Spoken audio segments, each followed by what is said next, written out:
All right. Good evening, everyone. Welcome to tonight's City Council study session for Tuesday, November 12th. Up first, we're going to get an update on the Old Hampton Complete Streets design.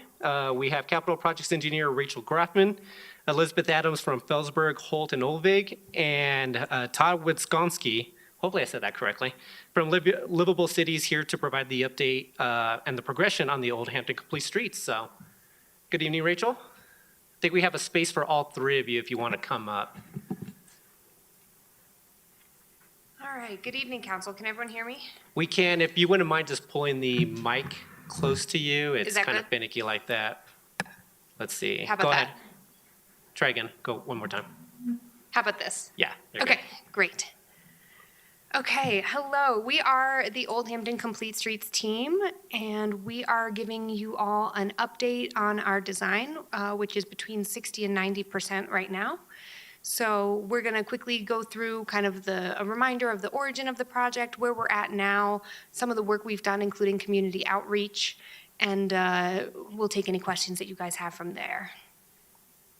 So just an agenda, we're going to give a project overview. We're going to go into a summary of the public engagement that we've done. We'll go through parts of the design, including the 30 and the 60% as they've been completed and where we're headed with the 90% and 100% submittals. So as you may recall, the Old Hampton Complete Streets project is located in District 2.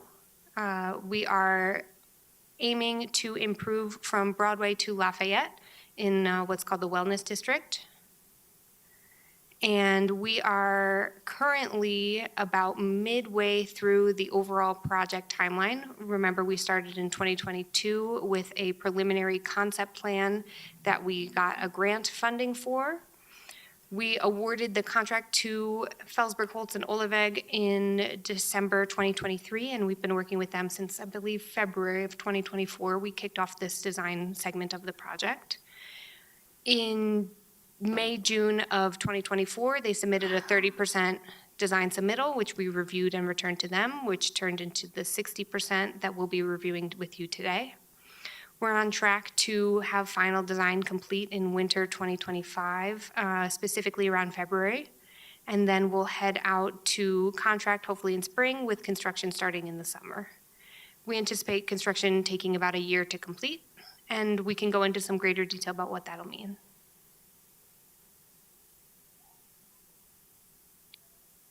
Push the button. Okay, great.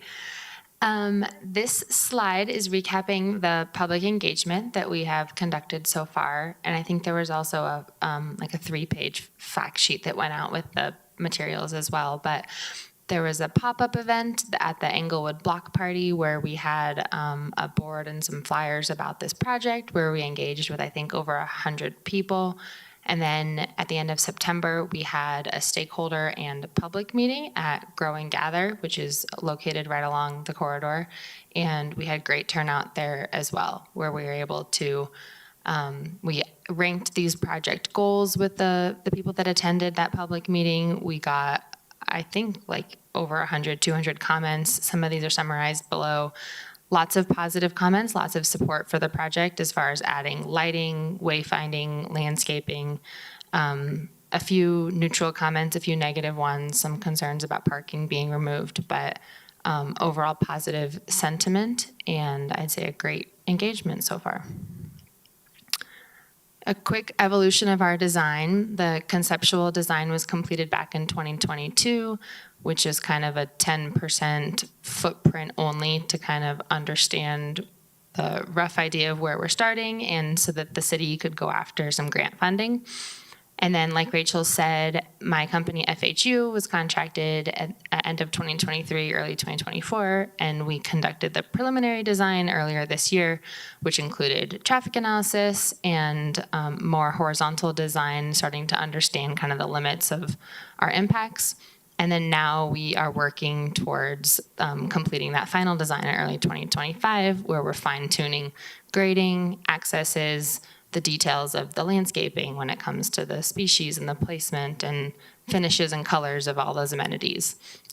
Also starting to understand the construction phasing impacts and ultimately working towards a construction set of plans. So this is where Todd, who's the landscape architect, might jump in a little bit, but this is kind of an overview of the overall aesthetic and kind of palette of the corridor that's proposed. And we're going with this comfortable campus promenade, which integrates kind of a lot of, here I had in my notes the exact details of it, but kind of more of a contemporary and classic look. We were avoiding anything kind of too edgy and obviously too difficult to maintain. Maintenance keeps coming back over and over again, so we're being very conscious of the fact that anything that's proposed from like a streetscape and landscape perspective is definitely going to be maintainable. These are kind of some of the inspirational pictures, and then here's a rendering of what it's actually proposed on Old Hampden. This is at an intersection, I believe, so you can see some of these planter pots, some benches for seating. That the orange structure kind of halfway through is a shade structure for people who are standing, possibly waiting for the bus, or just gathered along the corridor, have a place to stand that's shaded. And then this one starts to show some more of the proposed landscaping as well. We are able to fit some water quality facilities for the western half of the corridor, and so those will help treat the water before making its way into the storm system, and we're able to accommodate some native low water plants in that area as well. Also at the forefront of our design is taking into account all the ADA considerations in this area with both hospitals, especially the rehab hospital at Craig. Lots of people that are, whether they're hard of having seeing difficulties or using wheelchairs, lots of ADA considerations. And so I think the fact sheet says we're replacing 78 curb ramps, bringing them up to ADA standard. In a lot of areas, that means making them wider, making them flatter, having the adequate landing zones for people to turn around and make maneuvers that are free of obstructions. Also creating straight paths that don't always meander so that people that might be hard of sight can just have a predictable route and they're not going to have any obstructions.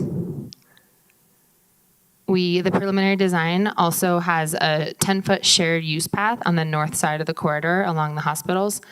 And the benefits of this shared use path is that it creates a really slow, welcoming space for all users. You're combining your bikes and peds into the one path. And so there's less right-of-way impacts from needing a separate bike lane or a bike trail as well as a pedestrian trail. And this really makes sense given the context of the region, since Old Hampden is not really identified as a regional bike connection. Floyd, just to the north, is proposed as the primary east-west bikeway.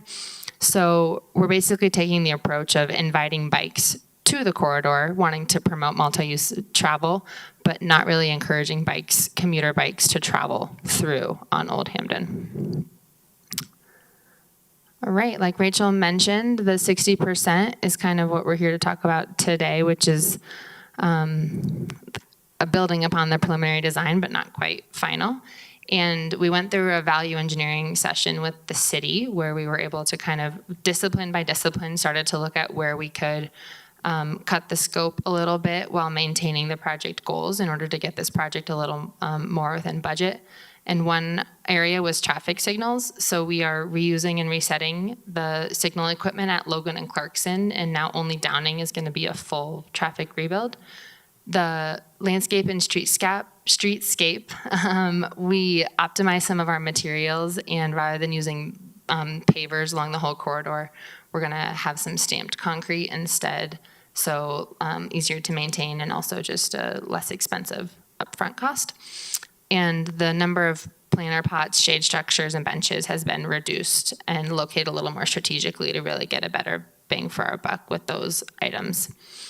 As I mentioned before, curb ramps still keeping ADA forefront along this corridor, but we are able to keep a lot of the ramps on the south side. A lot of that sidewalk has been recently constructed with the new development that's gone in, so there are a lot of ramps on the south that we're luckily able to keep and don't need to be replaced.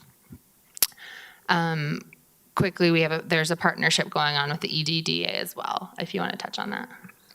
Yes, so the EDDA was approached by Public Works and asked if they could partner with what were considered enhancements to the corridor. The EDDA considers it Public Works' responsibility to provide kind of more fundamental services to the corridor, but those enhancements will include the planter pots on the corners of the street, because those are aesthetic, the shade structures, the enhancements to the benches, and a gateway element. Awesome. A few of the challenges we're working through right now is the tight existing right-of-way along the public right-of-way along Old Hampden.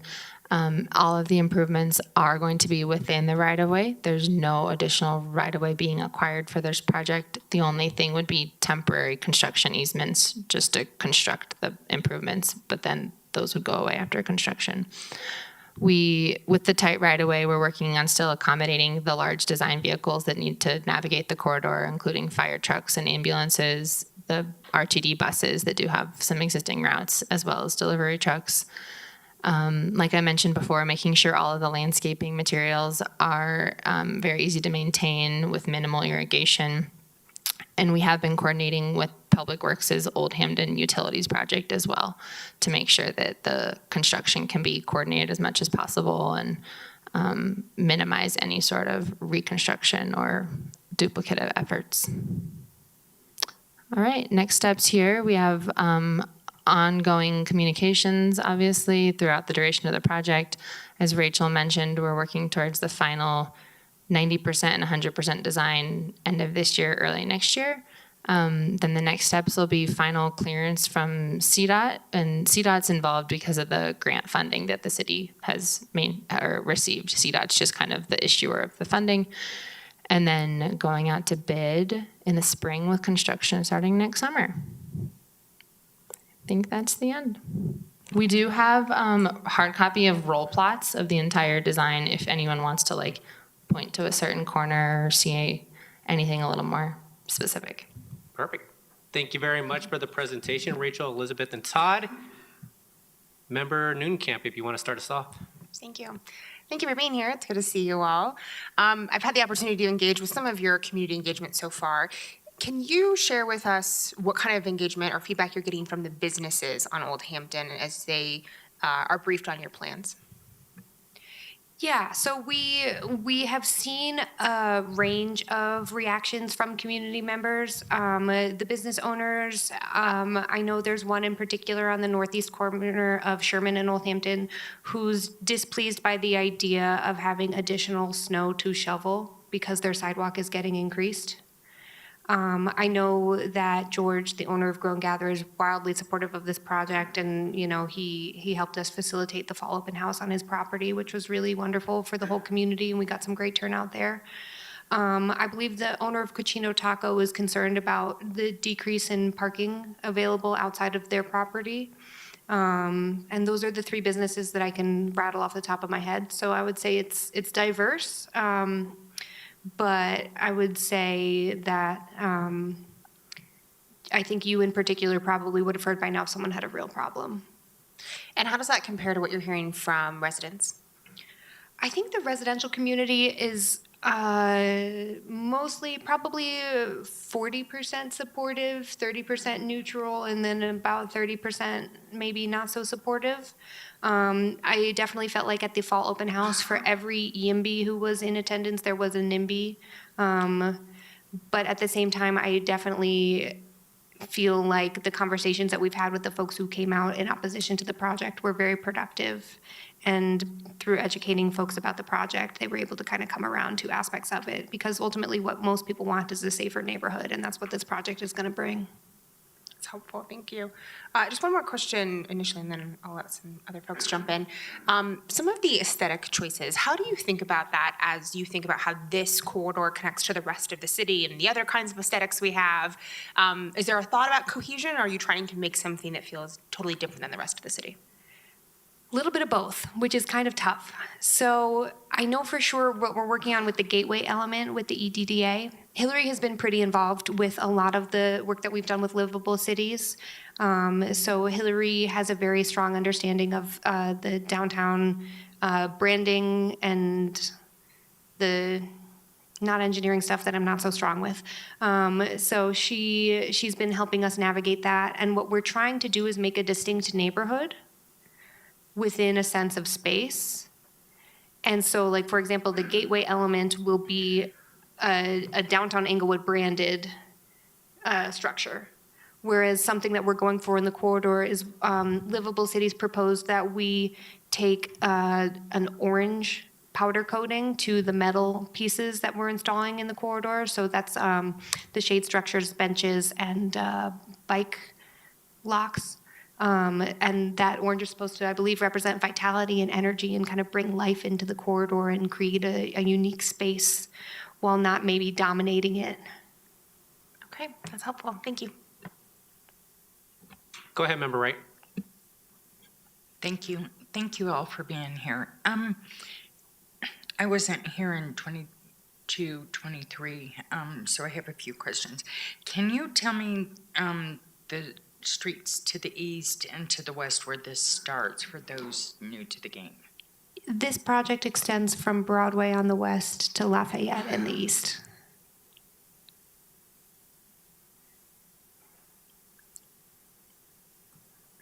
Okay, and then part of my concern is the big vehicles. The big trucks that would be delivering to our hospitals,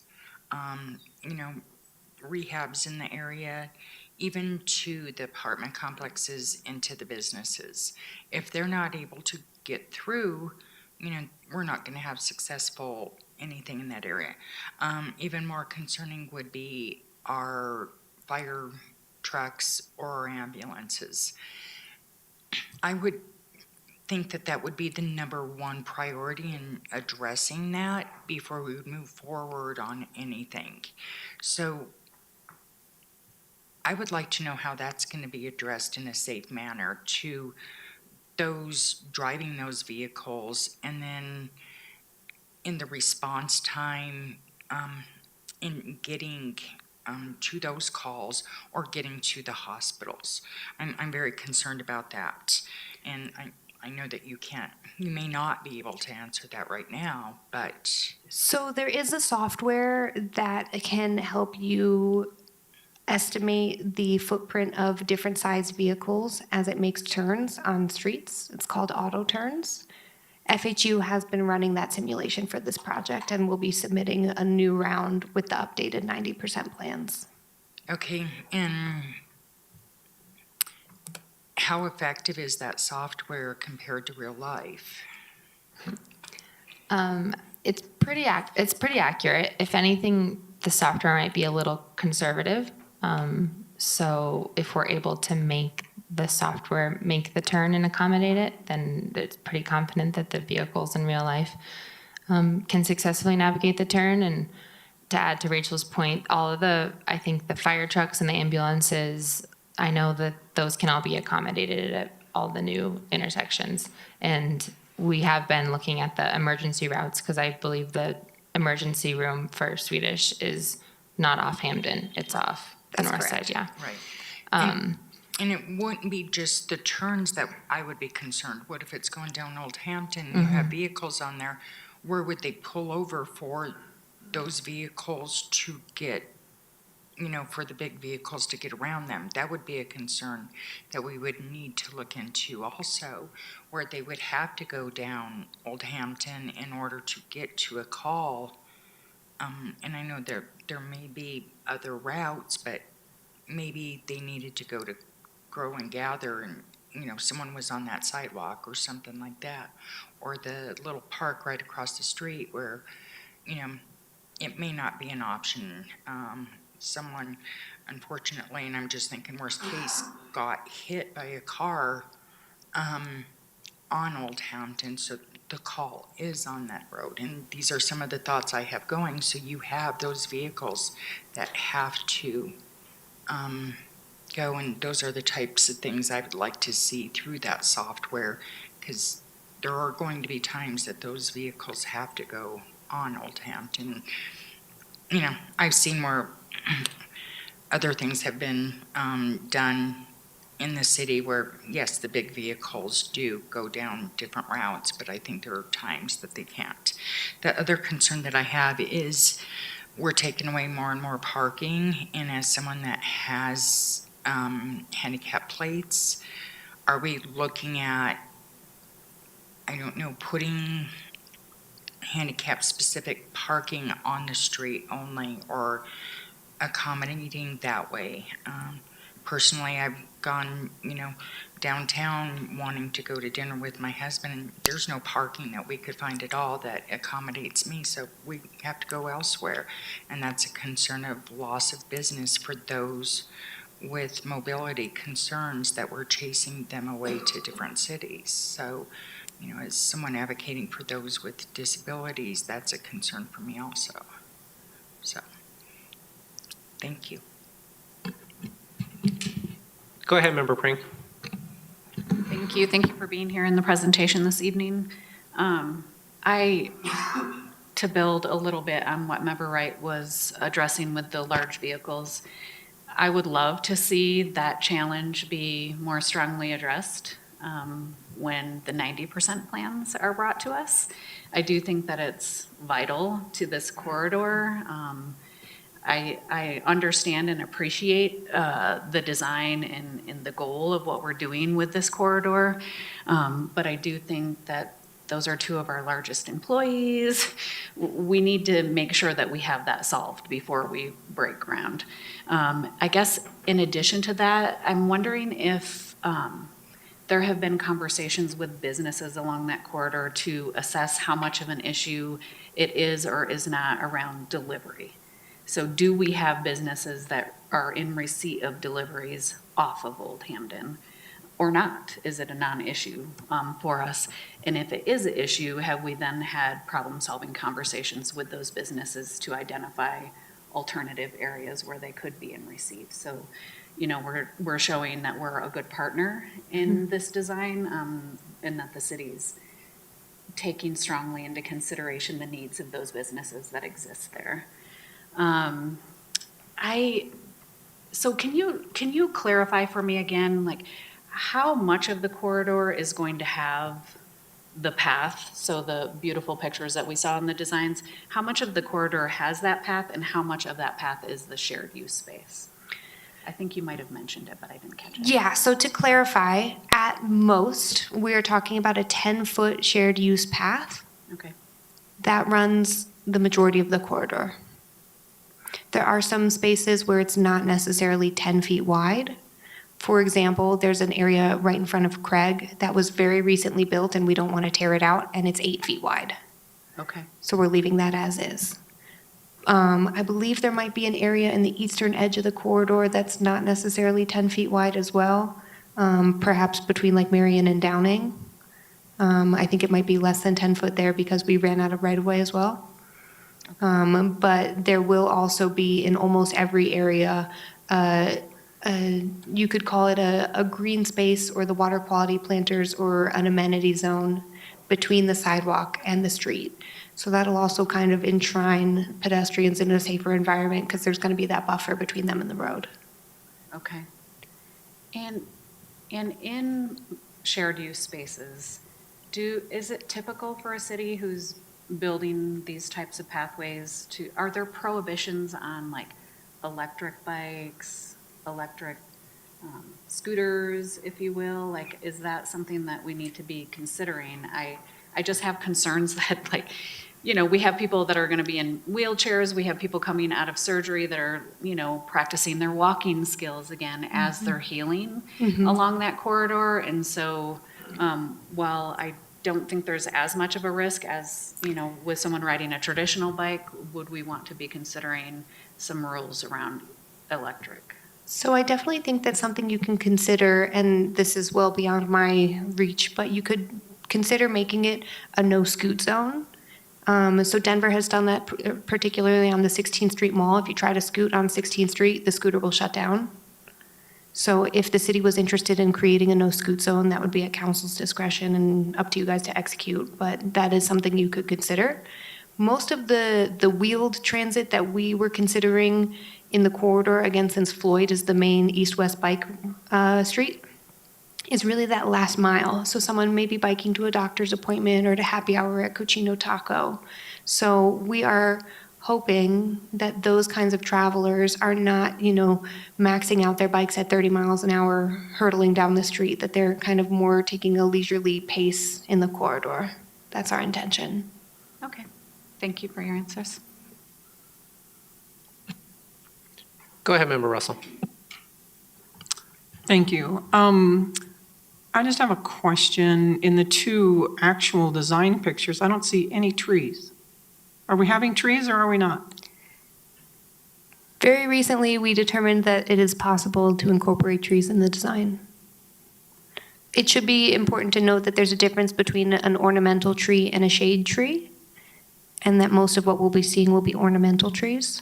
So those are going to be narrower and not necessarily as wide as a shade tree. And I think Todd can speak to this most eloquently.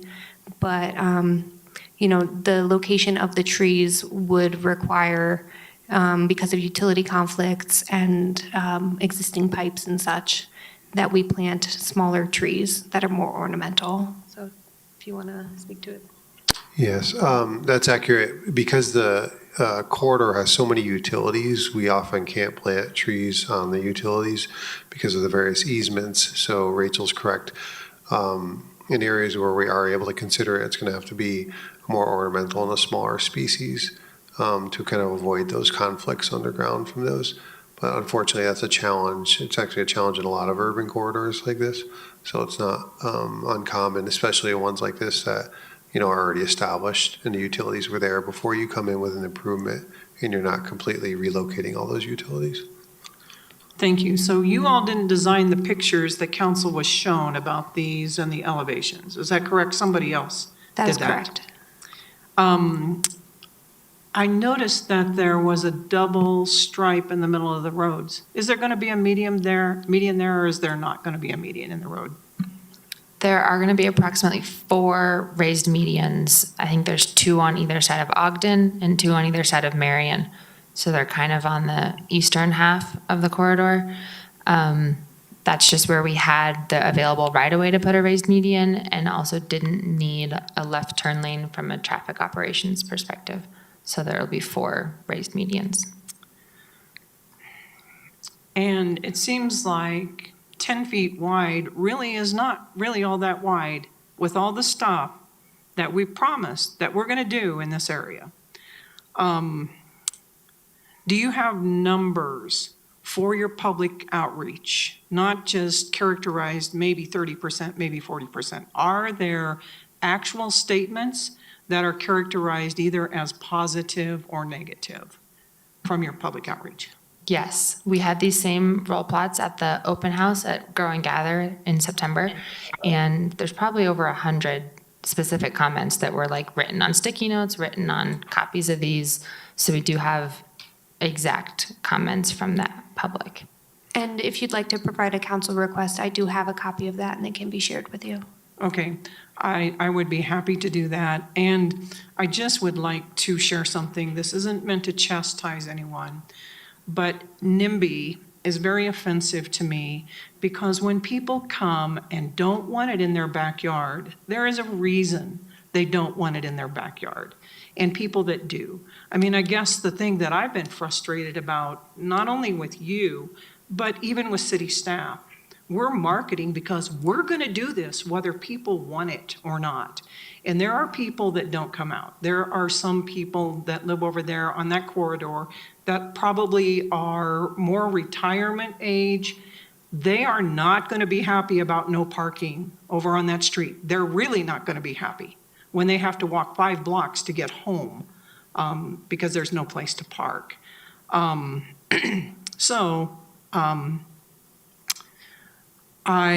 really concerned too that we're trying to scale back to save money because, I mean, if there's no shade structures, I don't know. I'm not really impressed. So I'm sorry. Thank you for the report. I appreciate that. Thank you, Member Russell. Couple questions for me.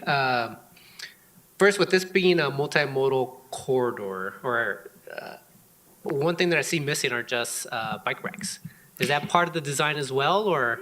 They're not shown in any of the renderings that we shared tonight, but we are doing a pretty simple design. It's relatively sleek, and it will be orange powder coated. We do have that in the design, and I think it's shown on the, I'm not sure they're shown in the recent roll plot, and I think we were able to add at least 12 of those kind of U bike racks, if not a few more. Right. Can I make a request on that? So if you are, just for example, if you're going to be biking to happy hour to Cochino, as a bike rider, you do want to have line of sight to your bikes and want it in a well-lit area because there is a concern about bike theft. So if we are going to be having those bike racks at specific locations, I would ask that they be at the places that people are more likely to stop and frequent an establishment, so. absolutely. So we actually did two, I would call them bike zone focus areas. One being right outside of Swedish and Craig, and I believe we were able to place at least a couple in that corridor. And then we tried very hard to place as many as possible around the intersection with Downing, because that is where a lot of the restaurants are and the happy hour crowd finds itself. It actually was very challenging to install bike racks or propose bike racks in the Downing area just because of the curb cuts for the vehicle ramps, and then the pedestrian ramps and the planter pots and the existing utilities and the signal poles and the conflicts that just keep adding up on this project. So we did keep that in mind with the initial placement, and if you'd like to file a council request, we can show you where we've posted those up so far. Okay. Sounds good. And then I guess second question, I'm not sure if you'll be able to answer this, but have we approached Swedish or Craig about the use of their parking garage potentially for after hours, if anybody's going to Cochino or to Grow and Gather? Have we had those discussions, or is that something that falls more on city staff outside of this process? That would probably be beyond the scope of this project and something Public Works could explore, but I don't think it would be within the scope of this Okay. project. So I think that that's just probably a discussion that we would have to have, because I sit on the Swedish and Craig board, so I could bring that up as a future discussion with them. Okay. I think that was a comment at the public open house, some frustration from residents that there seems to be a lot of garages around, but they're not all available for public. That's part of the reason why I'm wondering whether or not we can use it, because we get those complaints quite a bit, so. Yeah. Okay. Any further questions from members of council? All right, well, Rachel, Elizabeth, Todd, thank you very much for your time today. I like the changes and looking forward to the next phase of this when you come back with a little bit more detailed plan. So thank you very much for all the information. Thank you, yes, and when would you like to see us next? I guess it's coming up fast, so I guess probably in first quarter of next year then, right? So sounds Sure. like you guys are looking to break ground pretty quickly in 2025, so I think it would be prior to that point of breaking ground, so. Understood, thank All you. right, perfect. Thank you so much for your time. All right, moving on to the next agenda item. We have Planning Manager Bryan Isham here to provide an update on the recently passed Colorado laws pertaining to housing.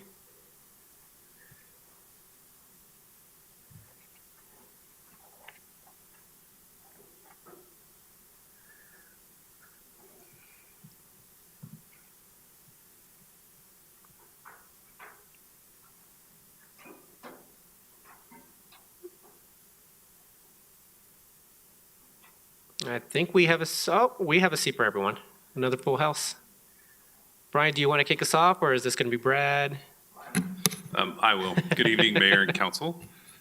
Tonight, we have a series of laws that were penned at the end of the 2024 legislative session that have a large focus on housing affordability throughout the state of Colorado. If you'll recall, during the Code Next process in 2023, there was one very large sweeping land use bill that focused on a lot of these topics that failed at the state level. So in 2024, they brought it back just in separate pieces. So what our plan of attack for going through this tonight would be, our staff provided some memos for each law, along with the signed version of the law and a short presentation. So our staff will go through each law independently and then allow time for questions We felt like if we did everything all at once and then we were having questions that refer back to different bills or laws, it might get a little confusing. So we're going to go through each piece. And it's myself, John Voberl, Senior Planner, and Will Charles, Planner 2, going through this series of laws. I believe will kick us off with the first one. John. I was wondering where the presentation button was going. There we go. Alrighty. So the first one is SB 2024-174, Sustainable Affordable Housing Assistance. So this one kind of has two parts to it. There are, both of these are a law basically from the Department of Local Affairs that requires cities to have a housing needs assessment and a housing action plan completed on a rotating 6-year basis. With that, I apologize in advance for the number of dates on this law. There's a lot more in the memo as well, but these are kind of the key ones for us as a group to keep in mind. So the first one is coming up at the end of this year, and that's for the Department of Local Affairs to develop the methodologies required for these housing action plans. And then from those methodologies, the next date will be this December 31st, 2026, which is when local governments will need to submit a housing needs assessment to the Department of Local Affairs. The next one is this one in the beginning of January of 2027, which is another DOLA date to produce future population growth projections to the cities. And then in the November of 2027, DOLA will need to do their own version of a housing needs assessment.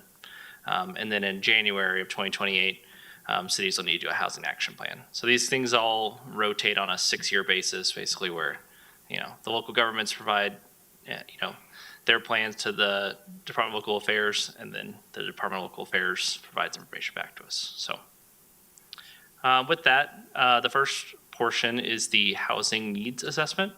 As you might recall, during Code Next, there was a housing needs assessment done by Root Policy back in December 2022.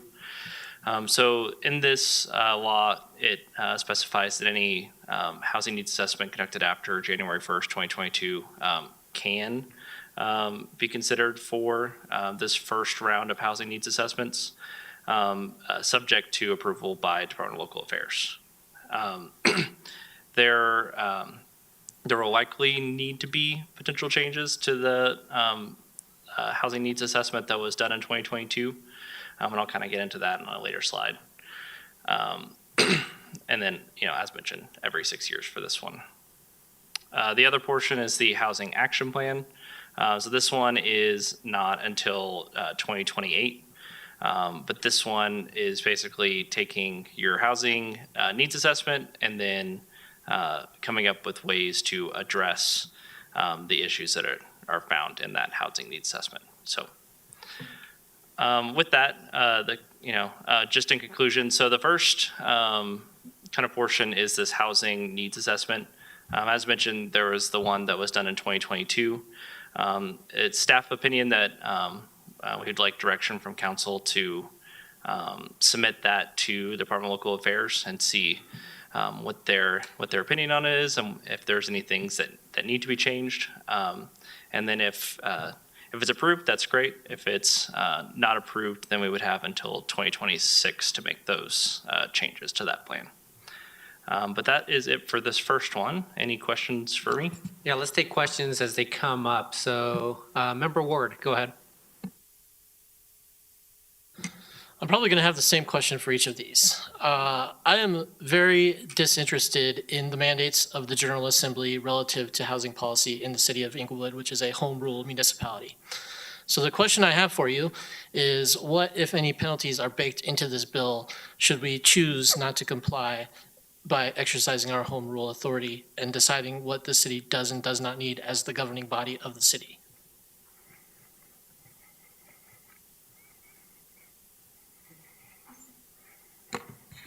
it has been referred to me to respond to your question.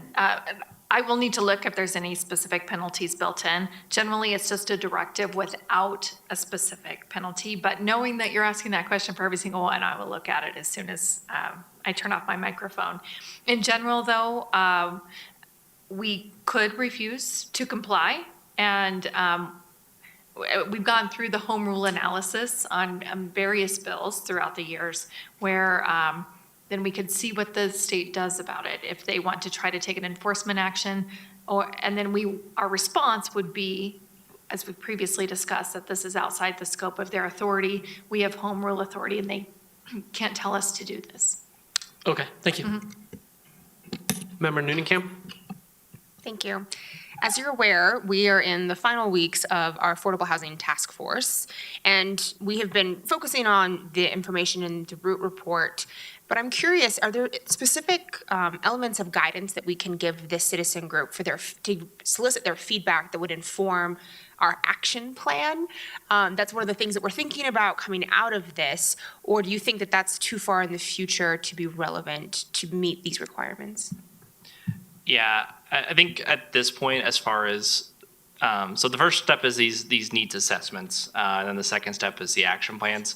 So I think at this point, it's really kind of waiting on DOLA for these action plans to make sure that all of the methodologies that they require, and then it can kind of go from there. But until they give all that information out, it's, you know, kind of a waiting game. No, that makes sense. And I think considering that we have our needs assessment and we've done some of our Code Next work, I'm delighted that we're ahead of the state on a lot of this stuff, which feels good. But I'm also just wondering, with the actual things that this committee will be presenting to council, how we can also apply that to the work going forward. So hopefully we're thinking about the integration as we do this together. I will say that we are. So the work that the Affordable Housing Task Force, what work product they end up with and the direction that council gives will ultimately help influence the housing action plan. But we're kind of, in a lot of this, we're in kind of a wait and see as we get additional things disseminated to us.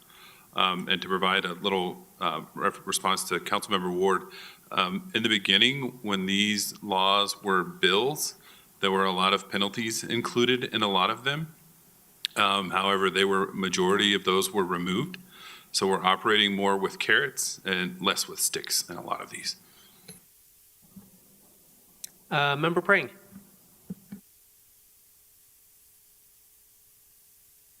Go ahead, Member Prang. I apologize, I thought you said right. So I'm curious on the needs assessment and the housing plans that result from them. It looks like municipalities, counties, and potentially even regions are required to submit these two items to DOLA. So what happens if regionally or our county has a different viewpoint of how things, what the needs are and what we intend to do to address it versus, you know, what our intention is in the city? Is there, and I guess similarly, we don't have an answer, like, is there going to be a penalty, but will DOLA, do you get a sense that DOLA would want to intervene? And, you know, what if conflicts exist between plans that are for the same reason? So I don't know what they would do in the event of any conflict, but what they have talked to municipalities. So we have a series of meetings every few weeks where they present any new information that they've created or have worked on over the previous few weeks. And one of the items that they've asked or put the question out is, you know, if municipalities do an individual assessment, would municipalities ever be interested in doing larger, more regional assessments? Because, you know, as we all know, this topic is not just isolated to Inglewood. You know, it's you know, metro-wide, statewide that we're going through this. So the thought, at least our initial thought, is that you would participate as either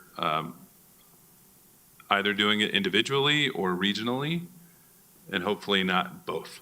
That you have a conflicting report here versus one that you've created here. So if we get the direction to work regionally with larger groups, that's the way we'll go, so that we aren't creating our own assessment and then another assessment comes back and says, no, Inglewood has this, not this. So that would be on staff to try to work to hope that that doesn't happen as we're working through this process. But yeah, we don't have quite concrete information from DOLA on what would happen if something like that did occur. I just see potential for regionally, one city versus another, I don't know, just some competition of who's going to take on what challenge and how much of that challenge for the region. And so, to Member Ward's point, I would think, based on what you just said, we would want to have discussions about that being a very individual municipal approach versus a regional participation. Right, and I think the displacement strategies that DOLA is working on are looking at the same thing from like a regional approach. And my understanding is that when you work on your housing needs assessment, you have to identify displacement strategies that your community would use. But if every community uses a different displacement strategy, how much of it is going to work? So, the regional approach may be the better approach from the group, but again, that's a council direction that we need. Member Wright. Thank you. Member Ward stole my thunder. I agree with, and I would have the same question. So I have a couple of questions that research may need to be done. My first question would be, do we know what stance other cities are taking? And I believe that's been mentioned, not just county-wise. I believe I read, or it was mentioned in another discussion we were having recently, that in the state constitution it says that, our municipalities and home rule is separate, that this state can't tell us what to do when it comes to home rule authority. So these mandates, these laws and stuff, I kind of scratch my head at.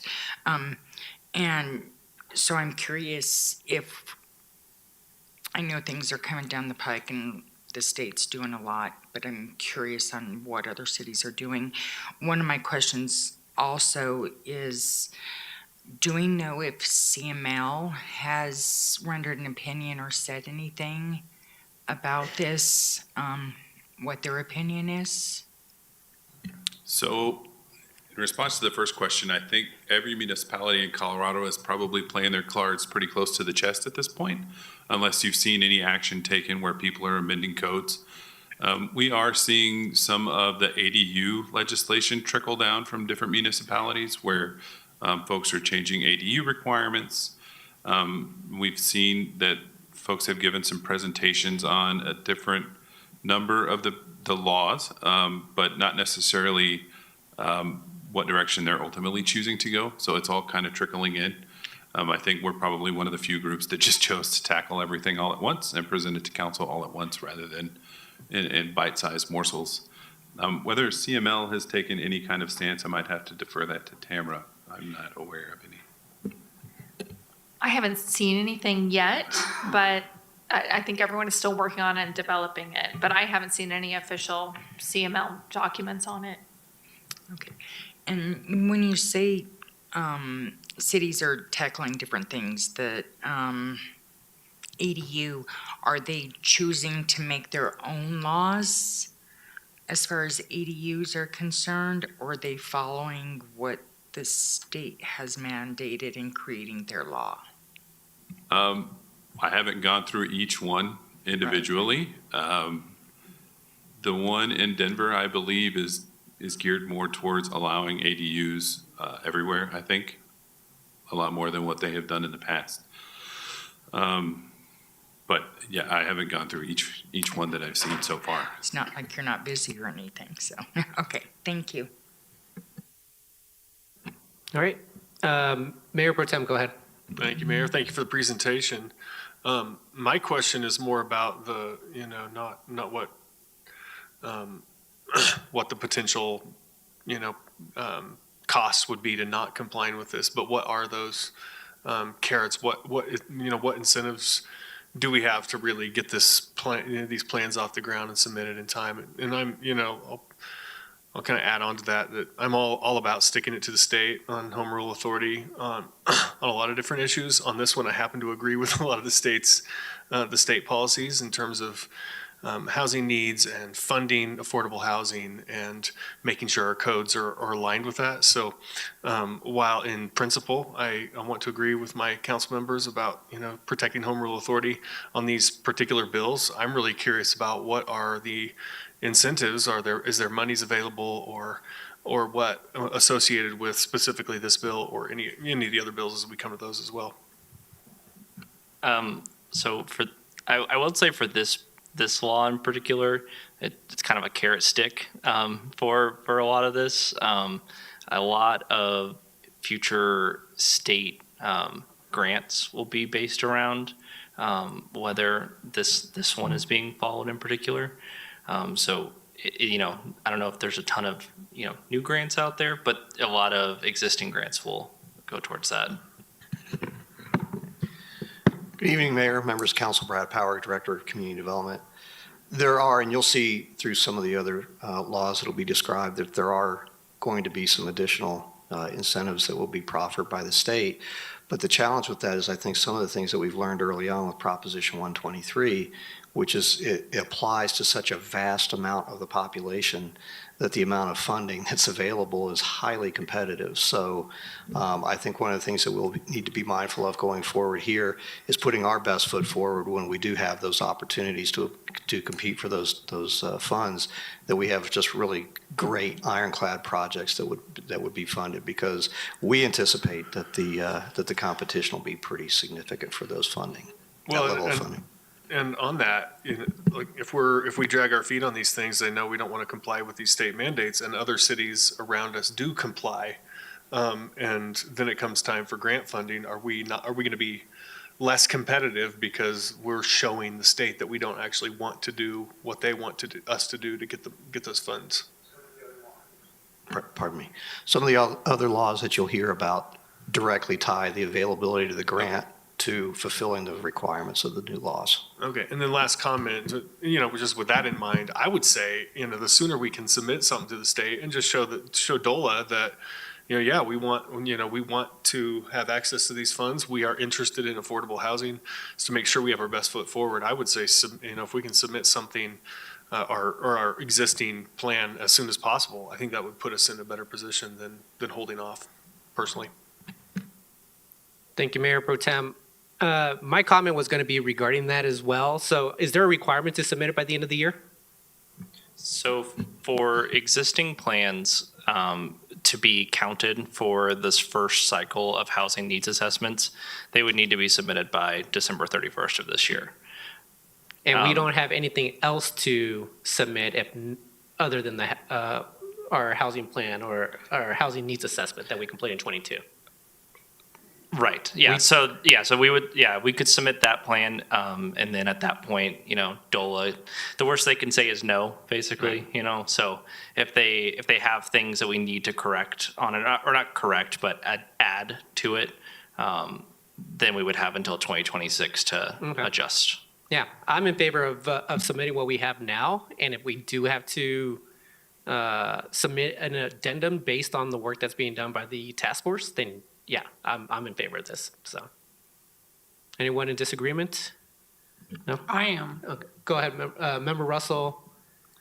One of my questions was about the funding too, because under technical assistance, it says DOLA must provide funding to local governments either through a grant program, the provision of consulting services, or both, beginning January 1, 2025, and biennially thereafter. DOLA must report on assistance provided to local governments, whether adequate state funding is available or not. And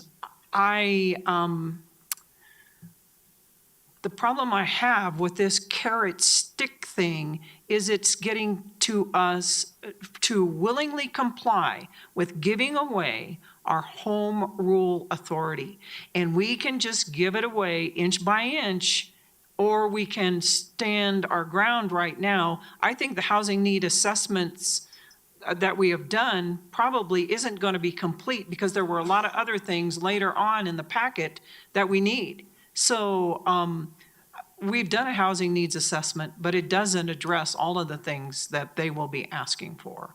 And so I am not in favor of moving forward just because we need to get in there to get the money to begin with.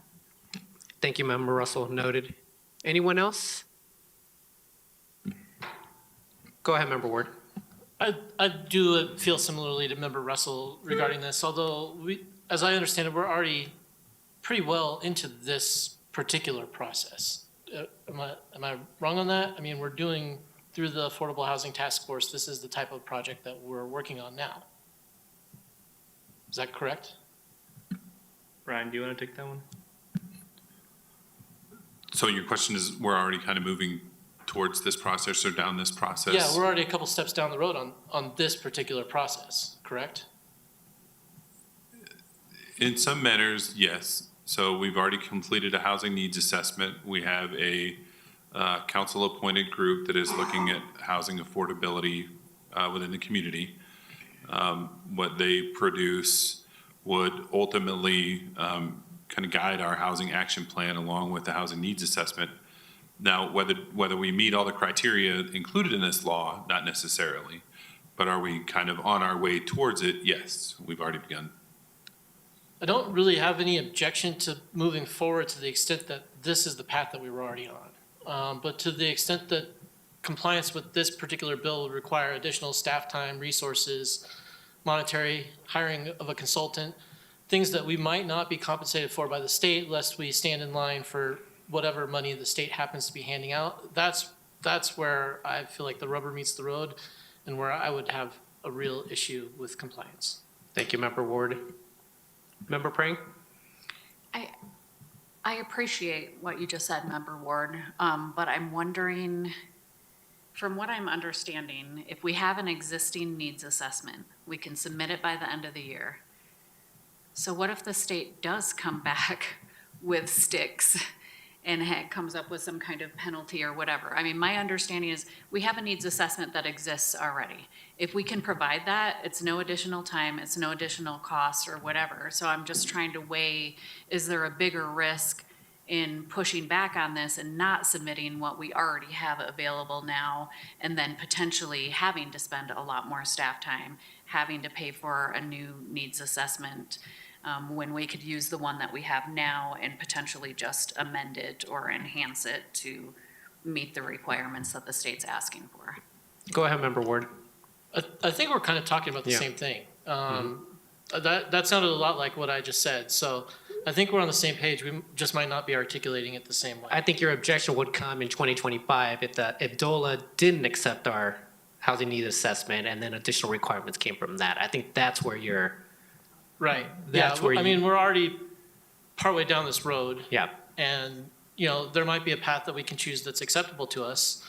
But when the state mandate gets to a place where the cost and the direction exceeds the will of the body, I think that's where my concern. I think with your, in terms of 2024, I think we're in agreement. We have at least 5 members that are in agreement with that as of this moment. City Attorney Niles, I see that you have your light on, so I think you may have an answer for us regarding carrots and sticks, so hopefully. Well, I just read the 45 pages of the act and concluded that there is no specific penalty included in this act for failure to comply. That doesn't mean that their state doesn't have other avenues to try to force compliance, but at least this particular act did not include that enforcement mechanism for a penalty. We're fine. Director Power, you have something to add? Yeah, I just wanted to indicate that obviously we would come back to you Yeah. once the state weighs in terms of if there's any deficiencies in our existing housing analysis. We would come back to you and have the discussion about proceeding forward on that basis at that point in time. I do ask for that as well, so. Member Russell and then Mayor Potem. Thank you. So when is the Affordable Housing Task Force coming back to present their results to us? I think that's being finalized now. Is there any members of council or maybe staff that want to weigh in? I'm guessing it's Q1 of next year, but go ahead, Director Power. The Affordable Housing Task Force last meeting is scheduled at this point for December 5th. They've asked for an interim meeting between now and then to try to continue on their recommendation process because their wanting to have a little bit more conversation among themselves. And the mayor is correct. We would look for the early part of Q1 of 2025 for them to come to you and present their recommendations to you. So if we waited for that, I mean, what happens, they want it submitted by the end of 2024. What would happen if we submitted our housing needs assessment in January of 2025? Yeah, so for this existing housing needs assessment that we currently have already, for that one to count, it would need to be by the end of this year. If we waited until next year, then, whatever methodologies are in that Department of Local Affairs that they come out with by the end of the year, those would for sure need to be in there. Right now, it's kind of in a limbo as far as, how many of those things are they going to mandate on these existing plans, and what exactly those changes are. So you could wait. It's just for the existing plan to have any potential of counting, it would need to be by the end of the year. Personally, I believe they want to see who's working towards this goal and how far you've got. That's my opinion. But go ahead, Director Power. Well, I would just add to that answer in terms of the timing of the submission. I would say that the Affordable Housing Task Force has referred to the existing housing needs assessment pretty extensively. So I think their policy recommendations will kind of come out of that document versus some document that would be developed at some point in the future. I also think that their recommendations are going to be far more policy oriented and less detail oriented around the specific measures that the housing needs assessment tried to get at. Okay, thank you. Mayor Pro Tem and then Member Wright. I just wanted to provide council with kind of how I'm thinking about this, because what I'm seeing is, as a council, we've for several years thought affordable housing is a big deal in the city. We need to be doing something about it. In fact, we were doing a housing needs assessment 2 or 3 years before the state comes along and recommends it. And so if we put ourselves in an oppositional kind of posture and say we're going to oppose the state on this out of principle, then we end up rejecting our own principles that we already were committed to for several years here on providing affordable, trying to provide affordable housing for the city, because we know we have a housing crisis. It's not going away, so let's do something about it. And along comes the state and say, here's a pathway that you should do something about, and we're not even going to build punishments into this. Okay, great. Let's take it for all it's worth. This is a place where City Council, City of Inglewood aligns with the state recommendations. Maybe not all of us agree with everything they say, and if they come along with a recommendation that we think is going to be actively harmful to the city, then by all means, let's oppose it. But as long as we're aligned with aiming towards these same goals, we want to figure out ways, like why would we not expand our housing needs assessment if it needs to be expanded? That would be a good thing for the City of Inglewood, even if the state is saying, is telling us to. Just because the state is telling us to do something doesn't mean we should oppose it. So I think we should get everything we possibly can out of this, just to bring the city forward and hopefully provide more affordable housing in the long run. Thank you, Mayor Pro Tem. Member Wright, did I see your light on or now up? Member Ward, go ahead. I'll just posit a counterpoint to my colleague and friend, Council Mayor Pro Tem Anderson's comments there. We don't exactly know what they're going to require of us. Why would we subscribe to it now without knowing what it is? That's all I'm cautioning. I'm not saying we hit the brakes because the state says that we're on the right path. What I'm saying is we don't exactly know the path forward, and I'm not prepared to say, yes, full speed ahead on whatever the state plan is when we have home rule authority that we can preserve here. And that's what I'm interested in protecting. To me, the principle of home rule is fundamental to the structure of state government. And to the extent that the state legislature wants to override home rule, I have a principled objection to that. Yes, I think affordable housing is great, and I want to do what we can in the city of Inglewood to increase affordable housing. But I also think that we have other concerns that the state might not be considering, such as the disruption that certain plans might create for our existing residents. And so I'm not prepared to fully subscribe to a state plan that I don't fully know or understand at this point. And that's where I'm coming from on it. Thank you, Member Ward. All right, did you get enough direction on that, Mr. Charles, on this specific item? Yep, I think we're good on this one. All right, perfect. All right, let's move on to the next one. Alrighty. All right. I firmly believe this one will be a little easier as well. You So jinxed this us. this one is local government's right to property for affordable housing. So this law has basically two portions to it: a right of first refusal and a right of first offer. So the right of first refusal is for existing affordable housing properties that are at least 5 units. Whenever a property owner is wanting to sell that property, the city would have basically first dibs at purchasing that property. The second one is a right of first offer. So this is for any project or any property that is between 100 units and 15 units. Before it goes on sale, the city would have the right of first offer. And then I'll kind of get into more of that on this next couple slides. But and then essentially it allows local governments to have appointees of different sorts. So basically any sort of nonprofit housing authority, private partnerships, all those are kind of open as options to kind of partner on these two rights. All right, so the first right is that right of first refusal. So these, as I mentioned, are for existing affordable housing properties that are at least 5 units. These, whenever they go out for sale, basically the city would have the option to match for fair market value for it. And then the second one is those right of first offers.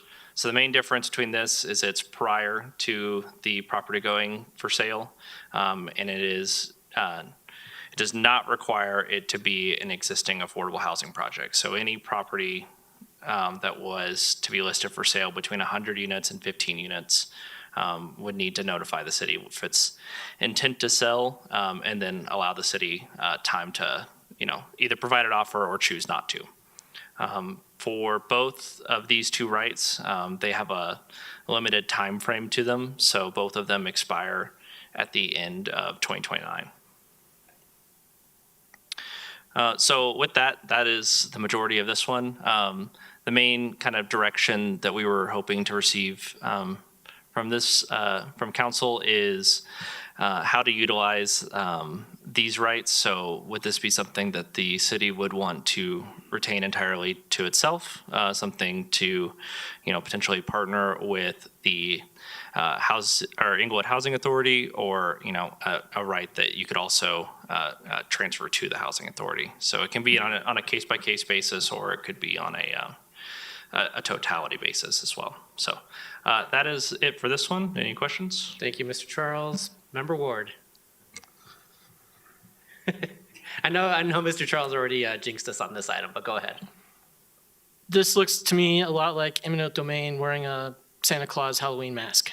I am not interested in participating in this, and I would like this council to consider introducing an ordinance that asserts that we will not participate in this and waives the bureaucratic requirement for property owners in our city to notify us in any way when they go to make a private property transaction. I could rant for another 5 minutes on this, but I think I've said enough to get my point across. Thank you, Member Ward. Any other questions for members of council before talking about? Go ahead, Mayor Pro Tem. Now that I just made my appeal about the benefits of following the government on these, I actually agree with Member Ward on this one, that I think we should not. I think this is an intrusion of private property rights, and I'm not interested in this one, while I am in most of the other bills. Mr. Charles, just a quick question on this. Is there a time frame that is being specified by the state on this item in terms of if a property owner is looking to sell a property, are they limited to 30 days or 60 days? Is there a time frame that the city has to respond on the potential sale? Yeah, there are a couple of timeframes on there. I think for the majority of them, basically it's like a 30-day window from when we receive a notification to respond with either a yes or a no on a majority of these. Thank you, Mr. Charles. Go ahead, Member Russell. Thank you. I also agree with Councilmember Ward and the Mayor Pro Tem on this. I felt like really most of this whole packet is just one big land grab by the state legislature.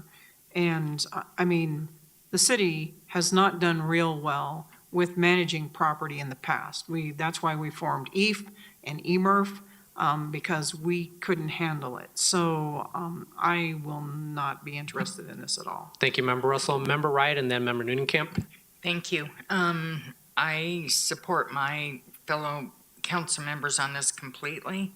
I think that a property owner could end up losing on potential funds on selling if there was a bidding war that potentially would not exist on something like this. I think it's overreach. I would actually support Member Ward on what he's asking for that bill. Too much government in this. It's overreach. Thank you. Member Noonan-Camp. Well, I'm going to try to do a Hail Mary here, see if I can get one of you to change your minds. I understand the concerns, and I've actually been following this policy for a few years. This has come before the legislature a couple of times. It failed. It passed this year because they made some significant changes to the legislation. One thing that they changed is that they limited this to only existing affordable housing units. So this is not market rate property that the government is coming in and taking. This is existing affordable housing units, and we are trying to figure out how do we preserve what we already have. When we went through the Code Next process, one of the biggest things I heard, not only from residents, but also from my fellow council members, is why are we trying to change the nature of our neighborhoods? Why can't we keep the small affordable units that we already have? It's one of the biggest challenges in affordable housing work. This is an opportunity not to take the land, or a land grab as it's been called, but to give affordable housing stewards an opportunity to play on an even playing field. It does not guarantee that they will get it. They get the right to make the offer that has to be substantially similar to what they would receive otherwise. And I think maybe a way to compromise, although I would prefer personally number 3, because it gives us the most flexibility. Our offer can always get rejected, but it gives us the opportunity to make that offer. I would really encourage this council to consider at least going with option 2. I've spoken with the executive director of our affordable housing, innovative housing concepts, and one of their biggest challenges, because I've talked to her, I've said, other housing authorities are often purchasing land. Why are we not purchasing land as much as other communities are? And she communicated to me that they are consistently making offers and getting outbid. They just cannot get to the table in a way that makes sense. And so this at least gives them an opportunity that we don't currently have. We are in an absolute crisis. I understand if we are uncomfortable with the government having this role, but delegating it to our housing authority, I do think is really thoughtful. And again, this is only to try to keep affordable properties still affordable in the community. So hopefully that's enough to consider changing your mind. Thank you very much, Member Noonan-Camp, on that detail. I'm in favor of what you're supporting as well. I would be in support of 3. I'd be fine with 2 as well. But we even had the Housing Authority come and speak to about potential properties that they were looking to purchase in the future. And to me, it's not saying that they will be purchasing them, but they have an idea of some of the properties within the area that they do want to purchase. I want to provide that ability in the future.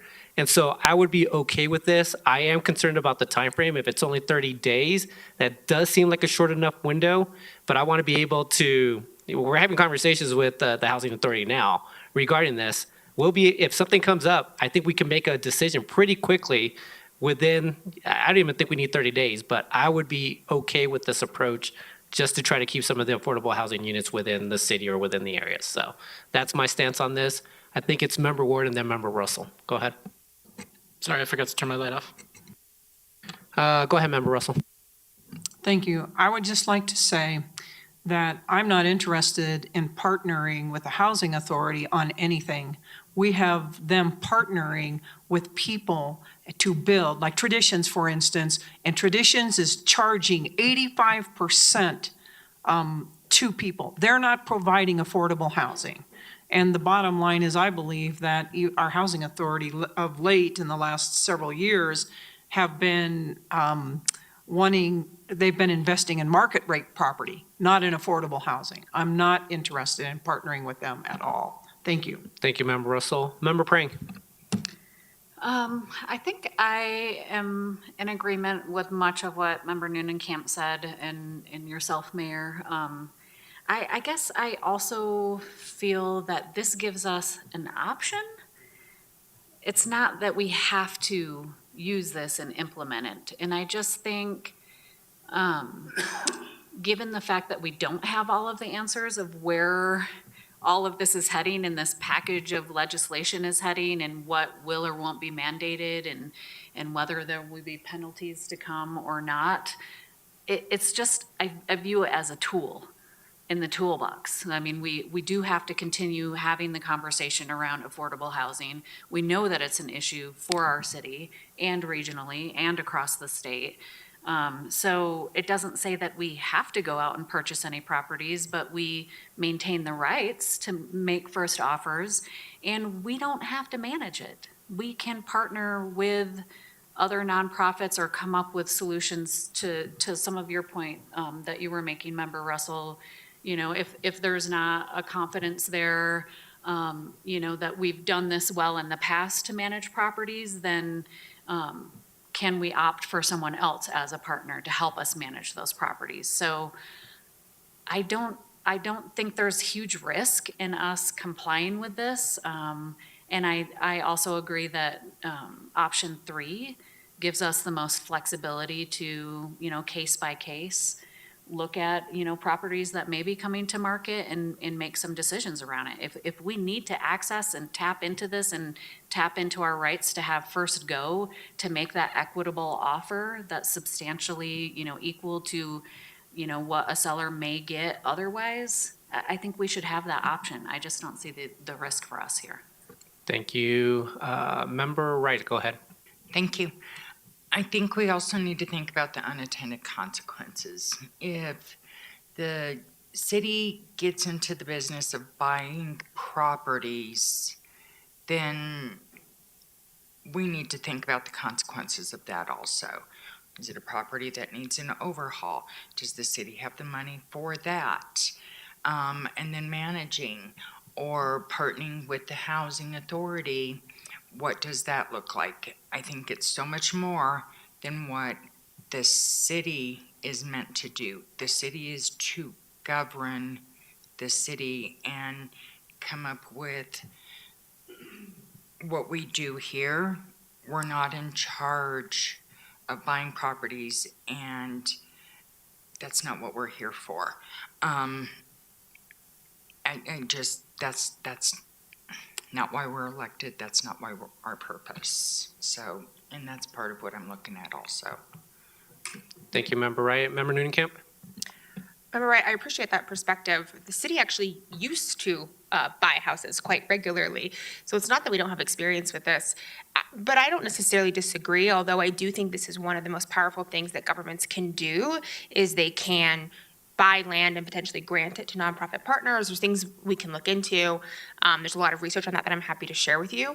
But that's why I really want to reinforce what Member Prang said. If we don't pass a resolution saying we will never use this, it leaves the option on the table to at least grant this to our nonprofit partners. It doesn't mean that the city will ever buy a property. It just keeps the tool in our toolbox to help nonprofits be able to be on a level playing field to preserve existing affordable units in our community. So if we, as a council, decide we never want to buy a property, that we can just keep on doing that, but it still preserves an opportunity we have, because I will be very clear with you, after doing this work for the last few years and with the Affordable Housing Task Force, we have very, very few tools in the toolbox. We have no funding. There are very significant obstacles we face to increasing our affordable housing stock currently, and if we lose what we have, we are at an even more desperate position. So I want to really underscore how powerful this tool can be as we work with our nonprofit partners, because the city cannot do it, as you've rightly stated, alone. All right, any further comments from council? I know that we had 4 initially in terms of accepting the requirements of 1175. Are we still at 4 in that, for that item? For the, against, 4 against, yeah, against, sorry. Go ahead, Mayor Pro Tem. I'm still opposed to utilizing these rights. I do appreciate the discussion, and I'm all for the city and the housing authority purchasing property. I just think it should be done on, on the market, just like everybody else compete for property the same way everybody else does. I know we haven't had a lot of success with that, and hopefully we'll, have more money in the future to be able to do it. But the right of first refusal often ends up in a situation where the price ends up getting lowered because of how it delays the deals and structures those deals. So I don't like to, I would love to be able to do this, but I just think it's an overreach. Thank you, Mayor Pro Tem. So, Mr. Charles, this one does not have the votes from council, so go ahead, Mr. Charles. No, I was just going to say, sounds good. I was going to hand the remote over for the next one. Member Russell, is there something you wanted to add? I just wanted to suggest, it's not votes, it Right, is yeah. consensus. Consent, yeah, there you go. Go ahead, Member Ward. Thank you, Member Russell. The way I read through this, we actually have to take some positive action to indicate that we are opting out of this. So that notifies property owners of their right to sell to whomever they wish, whenever they wish. Thank you, Member Ward. And so that's something that we would have to bring back to a council meeting, correct? Yes. Yeah. So we'll work with the city attorney's office on what we might need to bring back to this body. Yeah. To choose to opt out of this. Thank you, Mr. Isom. All right. Anything else on this? Member Ward, I think your light's still on, but, all right, next item. Go ahead, Brian. Okay, so this is House Bill 2024-1007 regarding residential occupancy limits. The state law that was approved and passed basically restricts cities from regulating the occupancy of a structure based on a familial status or familial relationship. So during the Code Next process, if you'll recall, we had very extensive discussion around our definition of household. Cities use different definitions to really regulate this. What we use is household.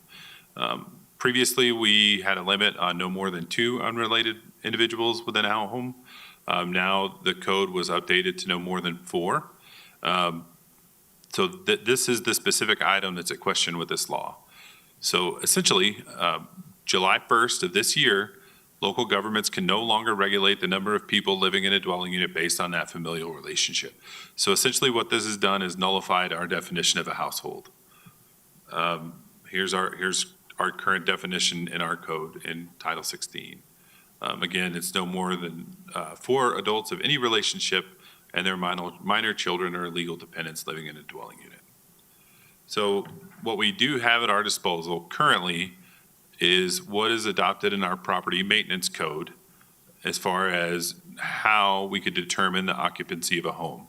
So in your memo, you'll see 2 different calculations that we've done. The property maintenance code gives you kind of a typical occupancy, so how many people can you have in your home during any given time, and then there's a second occupancy that's given to how many people can sleep at your home or how many people are living at your home. The other approach that we found is from the fair housing approach. So this one is from the Fair Housing Enforcement Occupancy Standards Statement Policy. I believe it was developed in the 90s. In short, it looks at 2 persons per bedroom would be considered reasonable, but it can depend on any other specific facts and circumstances. So how large are the bedrooms? What is the age of the children that are living in the home? What's the configuration of the housing unit? What are the other physical limitations of the housing? So your building systems include your water, your sewer, things of that nature. So what we did was try to take a home that was actually under construction in Inglewood. I don't have the specific address, but we went through IMS and found a set of plans and provided the room square footage for this home. Based on the property maintenance code definition that is currently in effect in Inglewood, this would result in 9 occupants living in the home. If you based it on the fair housing approach, it would have 8 occupants living in the home.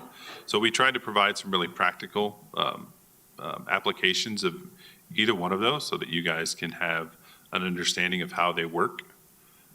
So what we do currently, since the definition of household is considered nullified, we currently administer the property maintenance code definition of how we would administer occupancy. So if someone were to come up with a complaint on that house, instead of the no more than 4 individuals that are unrelated and they're all their children, we would essentially use the number 9 and say it would be based on 9.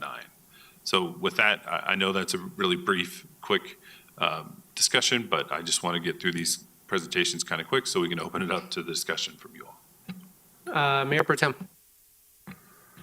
Okay, back to things I support, which would be one like this. And this is something I was hoping for during Code Next, but we couldn't quite get there. Would we be required to amend our code, or is it just nullify it under state law? It would likely be good Good process to remove that definition or alter it however we want, or however the council wants to have staff work on that issue of occupancy. Basically, what they're looking at now as heartbeats rather than the individuals. So that's a really easy way to understand it. I am supportive of the way it's currently done under the property maintenance. I don't think we need to go do a bunch of work doesn't look like it's going to make a substantial difference in terms of how those numbers are 8 versus 9, how they're calculated. So I'm fine with sticking with the property maintenance code and then amending our code to remove the household size requirement. Member Russell. Thank you. And what would this do to a family that chose to have 12 children?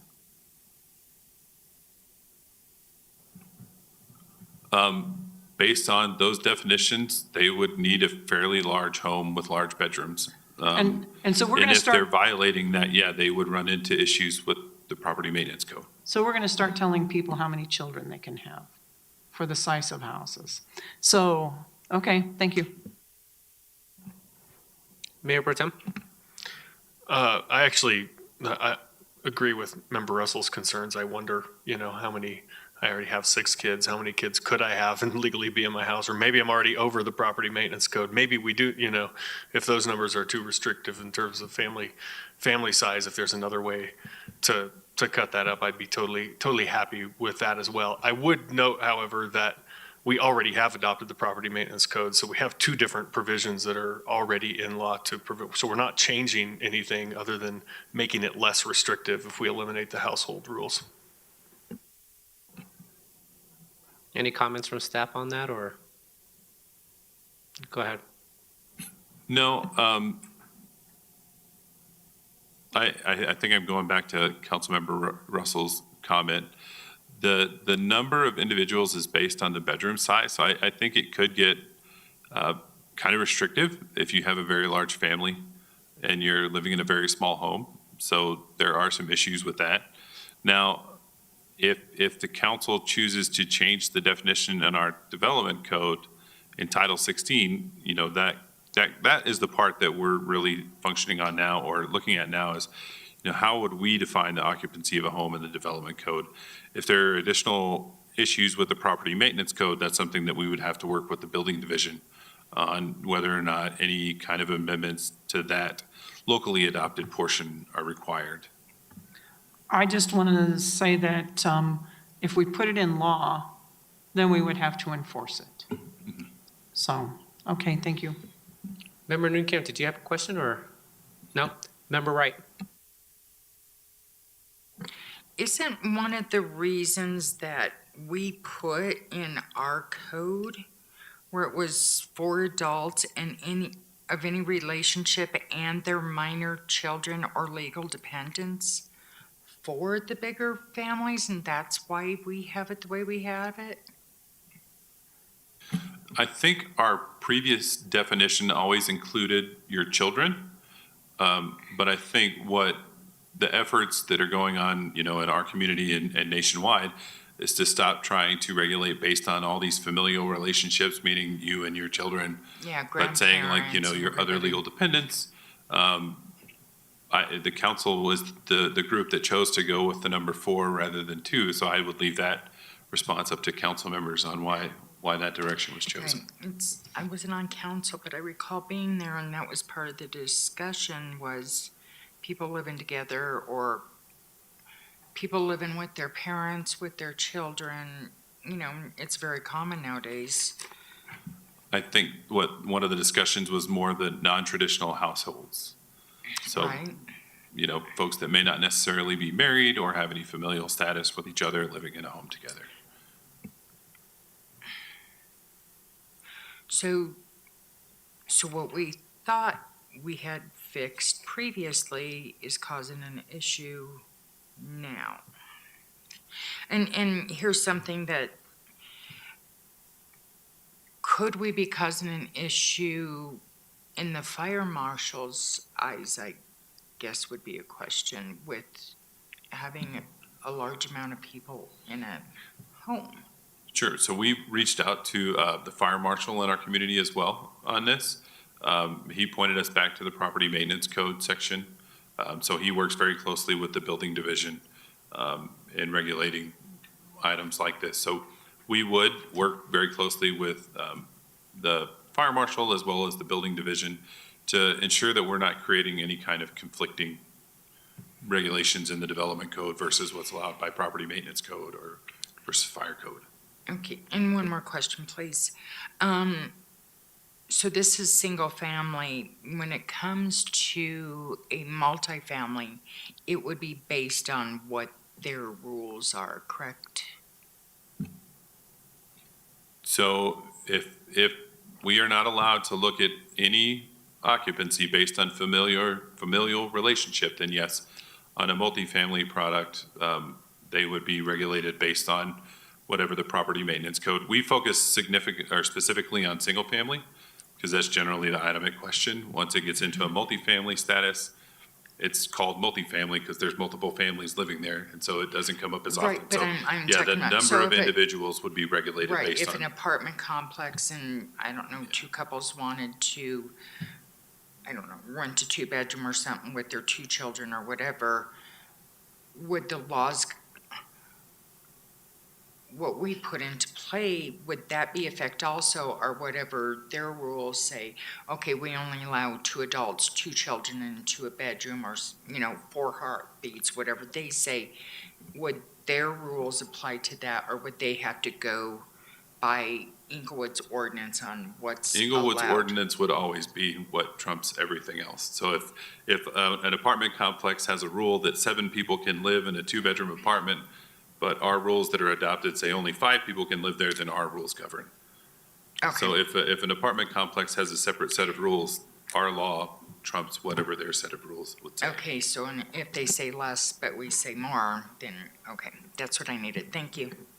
Mayor Pro Tem? Yeah, I wanted to follow up on the property maintenance you had that example in there. What was the total size of or how many bedrooms in the house you looked at? Do you have any more? Because I don't think there was a total square footage. Oh, there, you add that all up, and that gets you, we didn't have the bathrooms, but I guess the bathrooms don't apply. I didn't include the bathrooms because, they don't apply Okay. towards the calculation of occupancy. But, no,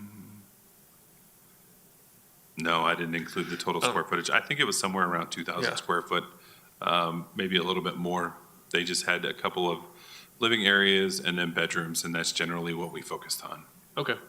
Well, I mean, for what it's worth, if that's, run the numbers on that, it's too restrictive for a large family. I think you get in a weird place if you're gonna, like, what are you gonna do? Kick a family out of a house because they don't meet so they're gonna live on the street. So I don't know if there's really like, if it comes to a family that's the house that they can afford, if you're gonna actually be able to legally do something about that. But, I don't like the overly restrictive on that kind of thing. Yeah. Thank you, Mayor Pro Tem. Yeah, I'd be in favor of the less restrictive option, but I'm not sure how we get there or how we actually cover all our bases, I guess, in a sense. So for me, I'm okay with sticking with the property maintenance code as is, but understand the need to also pursue less restrictive measures. Member Russell? If we stick with the property maintenance code the way it is and actually even the way we've defined code next, we can leave it this way, correct, if we decide that we don't want to go along with what the state's telling us to do? Okay, thank you. That's the way I understand it, All right. Member Russell. And I agree with that. Thank you. Member Newcamp? Can you share how this would be enforced if we move it to 9 or if someone were to break it? So the property maintenance code is enforced by the building division. I don't have details on how that's enforced, only because we haven't really run up against this issue since the adoption of Code Next, or since the signing of this law. So since July 1st, we've only had one report of a concern, and we forwarded that to the building division. I don't know what their mechanisms are for enforcement. I would just add that the vast majority of these would be complaint-based instead of, I don't think our inspectors would be out looking for properties in this specific category. A lot of what we do is on a complaint basis, and we would continue that probably in this measure as well. And just so that I'm completely clear, what we did in Code Next with 4 unrelated adults and their independence could very well lead to 9 occupants or more, including the children. But there's nothing we can do within the current law that does not allow us to identify familiar relation to say, property maintenance code is 5 individuals and we can't add and their dependents. That's against the law now. Am I understanding that correctly? Yeah, my understanding is, the property maintenance code would be more of an overarching above whatever we define in our development code. We can discuss with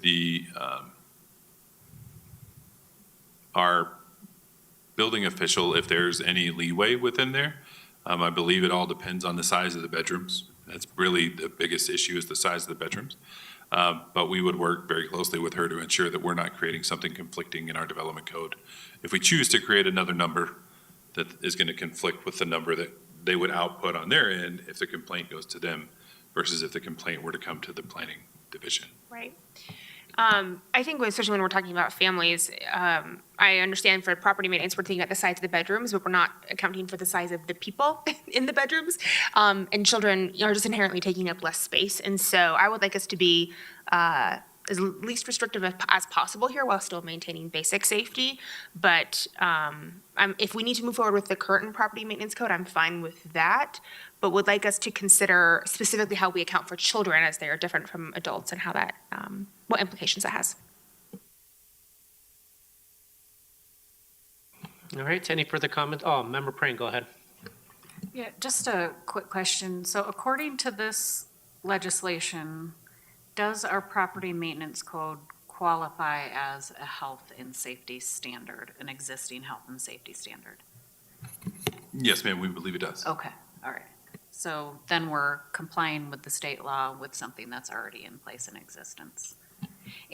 And I guess I have a second question. Like, it doesn't sound like we have an issue around this. Like, are you aware of any instances? Like, how would it come about that someone would say, at this particular address, I believe they're breaking our property maintenance code? Too many people, hanging out on the property? Like, have we ever seen a situation where neighbors come forward and complain because there's too many people on a property? We do. We see it, I wouldn't say often, but we do see it. Where generally a neighbor or someone up and down the block, there may be a number of, honestly, a lot of it is kind of tied to there's a lot of vehicles in the driveway, or they see a lot of people going back and forth. So then they submit a complaint to us saying, are you able to investigate how many people are living in the home? So that's generally how they start. They do start as complaints from neighbors or other community members within that area that see a number of people are coming and going. Or I know one recent, they had a number of children out in the yard playing, and that's kind of where the complaint started. Okay. Yeah, I mean, I'm in support of sticking with the property maintenance code, but also examining how we can be less restrictive. I do think small children in homes, I mean, I live in a tiny home, and when we first bought our house, I didn't have a separate bedroom for each of my children, and I had a toddler that shared my room. And that's what worked for us, and that's what allowed me to afford to live in Inglewood. And thankfully I bought when I did because I wouldn't be able to live here now otherwise. So I do think that we need to take into consideration strongly, like the age of children and the usage of space in those types of circumstances. Thank you. Member Ward. This one bothers me a lot because the legislature has basically hobbled our ability to recognize or to acknowledge that a family of 8, husband, wife, and 6 kids living under one of our roofs is substantively different than 8 bachelors living under one roof. And the disruption caused to a neighborhood by 8 bachelors, or the potential disruption caused to a neighborhood by 8 bachelors, not that all bachelors are disruptive, but that is a larger, more common, more frequent occurrence, I would say, than a family of 8 causing disruption to the neighbors. I think, my analysis here does rely on, arguably on some stereotypes, but I feel like this one is one of the state regulations that we should either challenge or ignore outright. I think the code that we have now is purposely designed to allow families to live in our city and grow in our city while still trying to preserve the sense of peace and quiet in our neighborhoods. And the state effectively has said that our policy is wrong. Thank you, Member Ward. Mayor Pro Tem? I think there may be some, I'm not sure, some misunderstanding on this, because it's my understanding that both the property maintenance code and we have both property maintenance code restrictions and a household definition. And the household definition, even if you met that requirement, if you had, a married couple with 8 kids and their house could only, hold nine, but now they have 10, according to the property maintenance code, they would still be violating Inglewood law right now, right? Even though they're allowed under our current household definition, if they're violating the property maintenance code, they're still in violation. Yeah, there would still be a violation of the property maintenance. So this is, the only thing that this is doing is is removing that household definition to make it less restrictive, but you still have large families still run into the same problem. My recommendation my desire would be that we would eliminate the household definition and then modify the property maintenance code to account for the size of children. Member Ward, something? No, go ahead.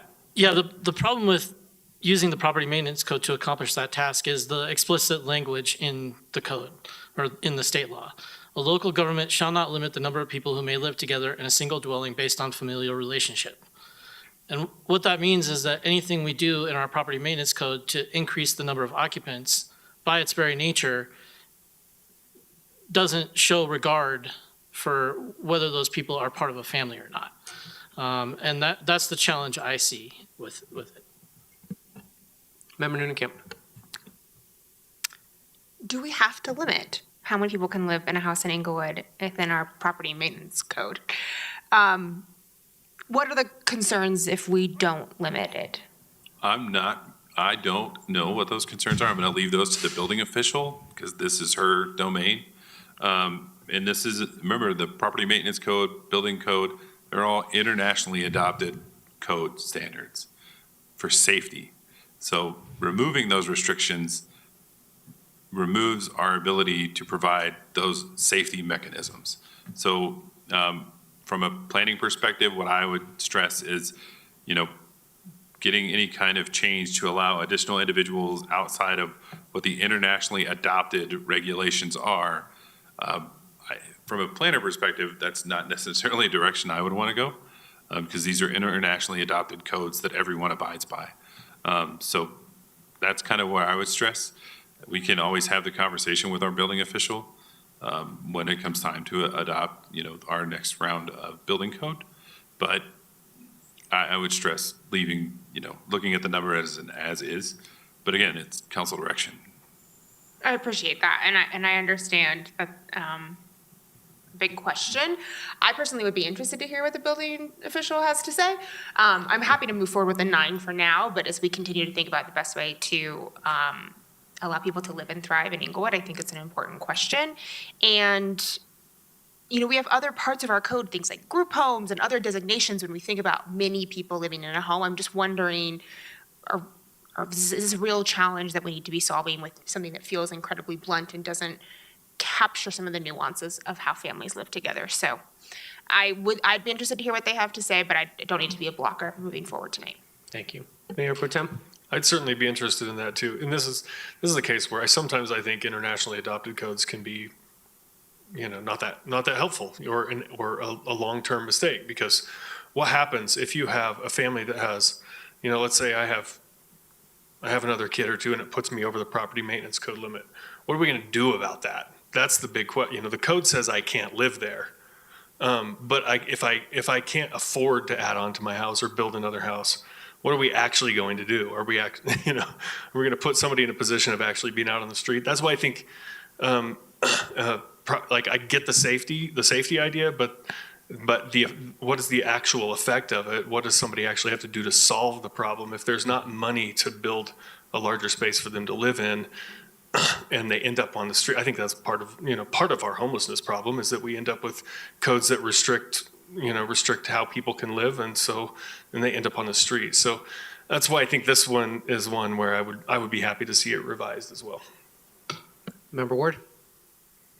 I agree with most of what I heard from Mayor Pro Tem and Member Newnenkamp.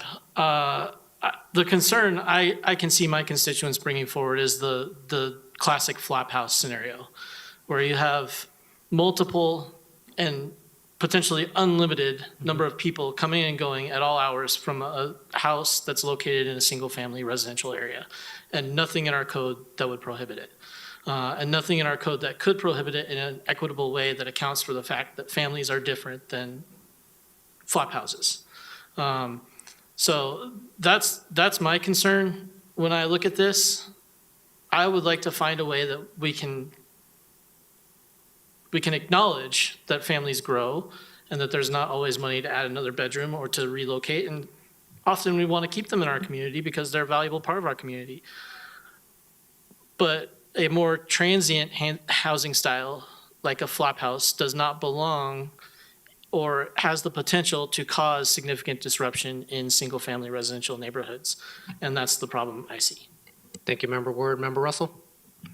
Thank you. I do agree with that. And I mean, as far as familial relationships, families do tend to want to make certain themselves that their families are safe. They don't have to rely on the city to do that for them.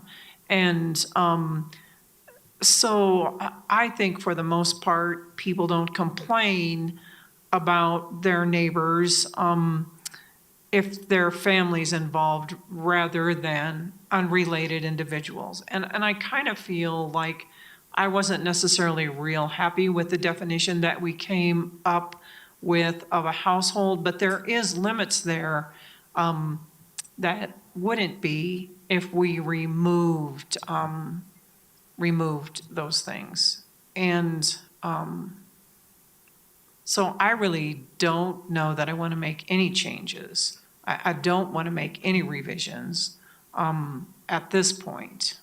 So that's really all I have to say right now. Thank you. Thank you, Member Russell. I guess for staff, I think what I'm hearing is that there is a tweak in the language that we potentially want to explore. It looks like we're fine with how it is now, if I'm understanding this correctly, but potentially looking at how we could tweak the language to allow for familiar relationships and not necessarily the other aspect of it. I think that's where we're going with this. And We could certainly work with the office of the city attorney to do that, but it would violate what 10.7 eliminated, which was any familial relationship.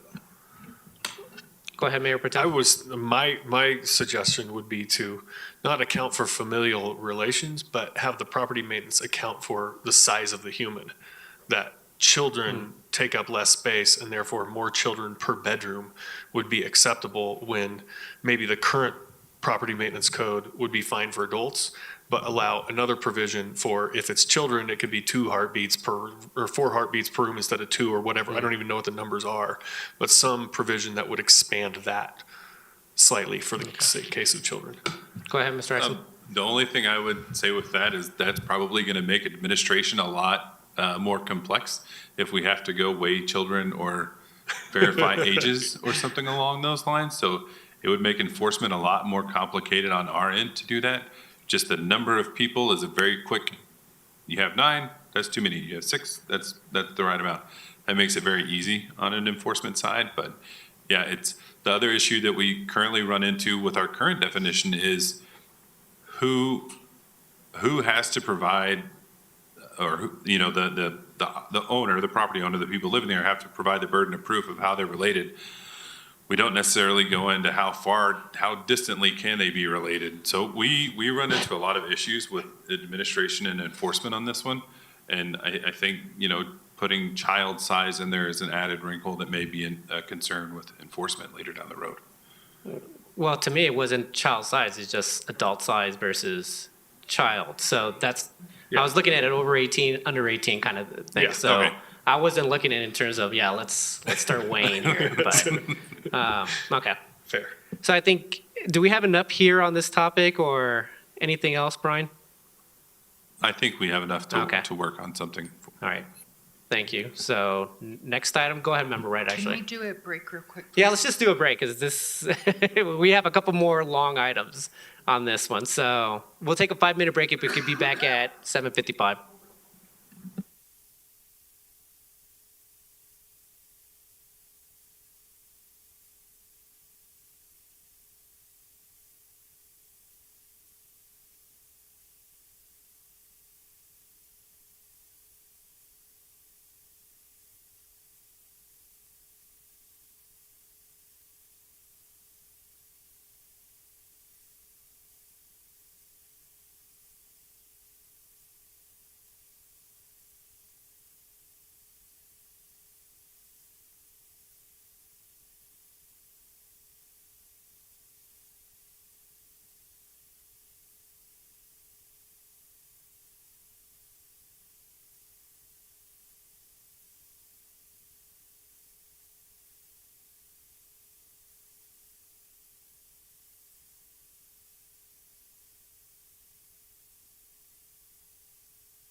Members of council, if you could please be seated.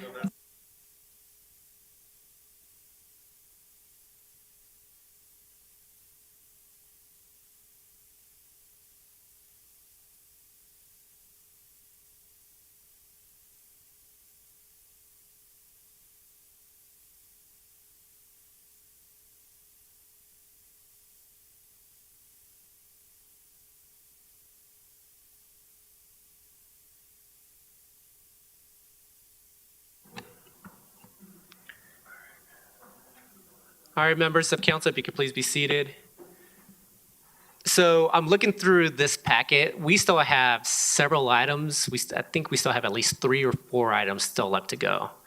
I'm going to see if council is open to moving some of these items to the 25th because I see us still having at least an hour, maybe longer regarding this discussion.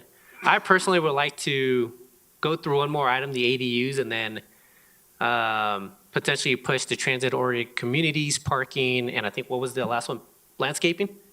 So would members of council be open to that request to continuing on with ADUs, try to get through that one, and then the last 3 holding on the 25th? Go ahead, Mayor Pro Tem. Would it be possible to save those for a future study session in December? I'm going to miss the 25th, and I would like to be there for this discussion.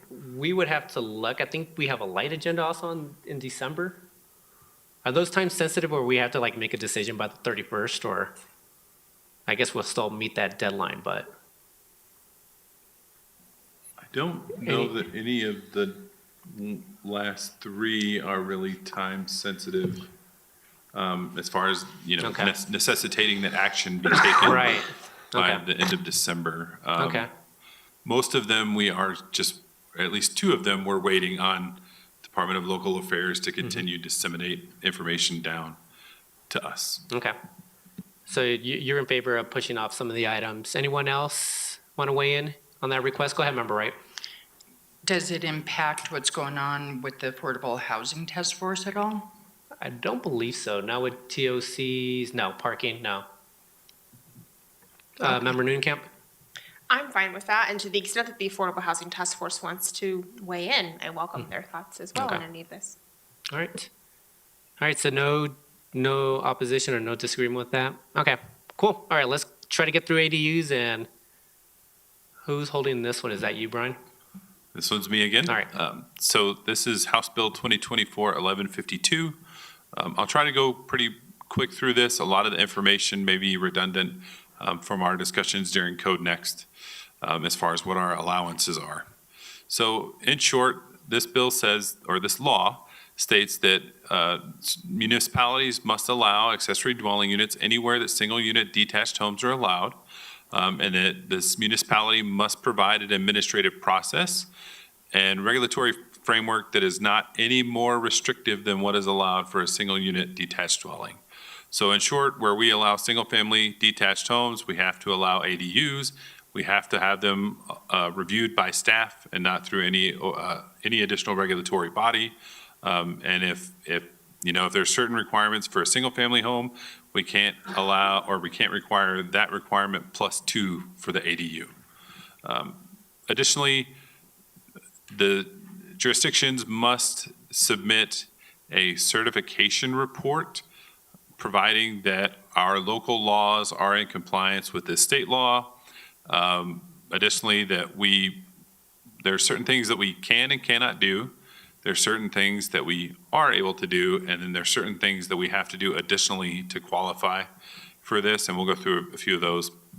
The certification provides access to ADU fee reduction and encouragement grant program for the municipality, and then certification also provides access for residents to incentive programs that encourage ADUs provided by CHFA, or the Colorado Housing and Finance Authority.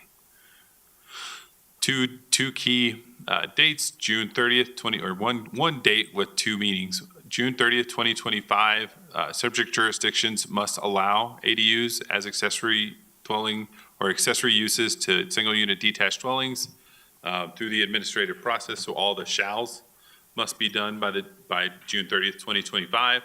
And then June 30th, 2025, we must submit the first certification report to DOLA, and that would recur every 3 years. So what we did as staff was go back through our current allowances and what the allowances were prior to Code Next. In this series of slides, if you see a red block, that means it's something that doesn't meet. So our prior code had a number of deficiencies.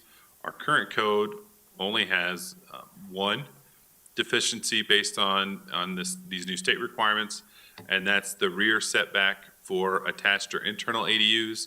Because they are considered part of the primary structure, our code requires that they be set back the same as the primary structure, whereas the state law now says that we would have to allow them at the same setback as an accessory structure in the district are 5 feet.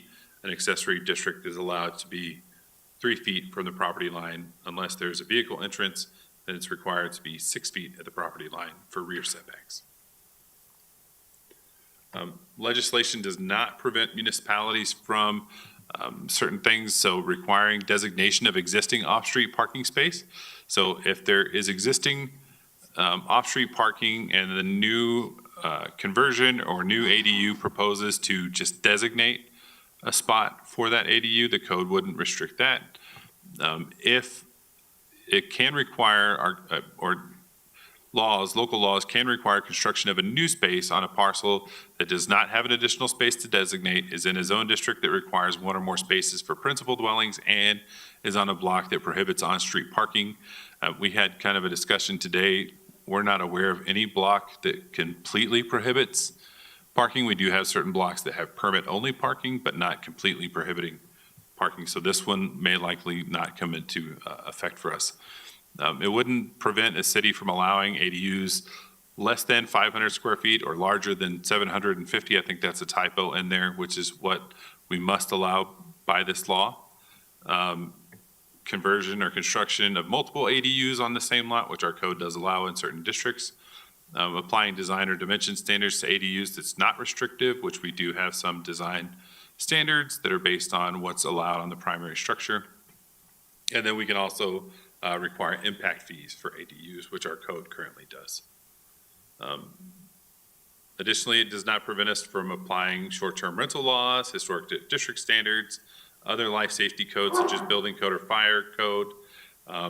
This new law would allow municipalities to include in the definition of an ADU items such as motorhomes, multi-purpose trailers, or recreational vehicles, which the city of Inglewood currently restricts people from living in.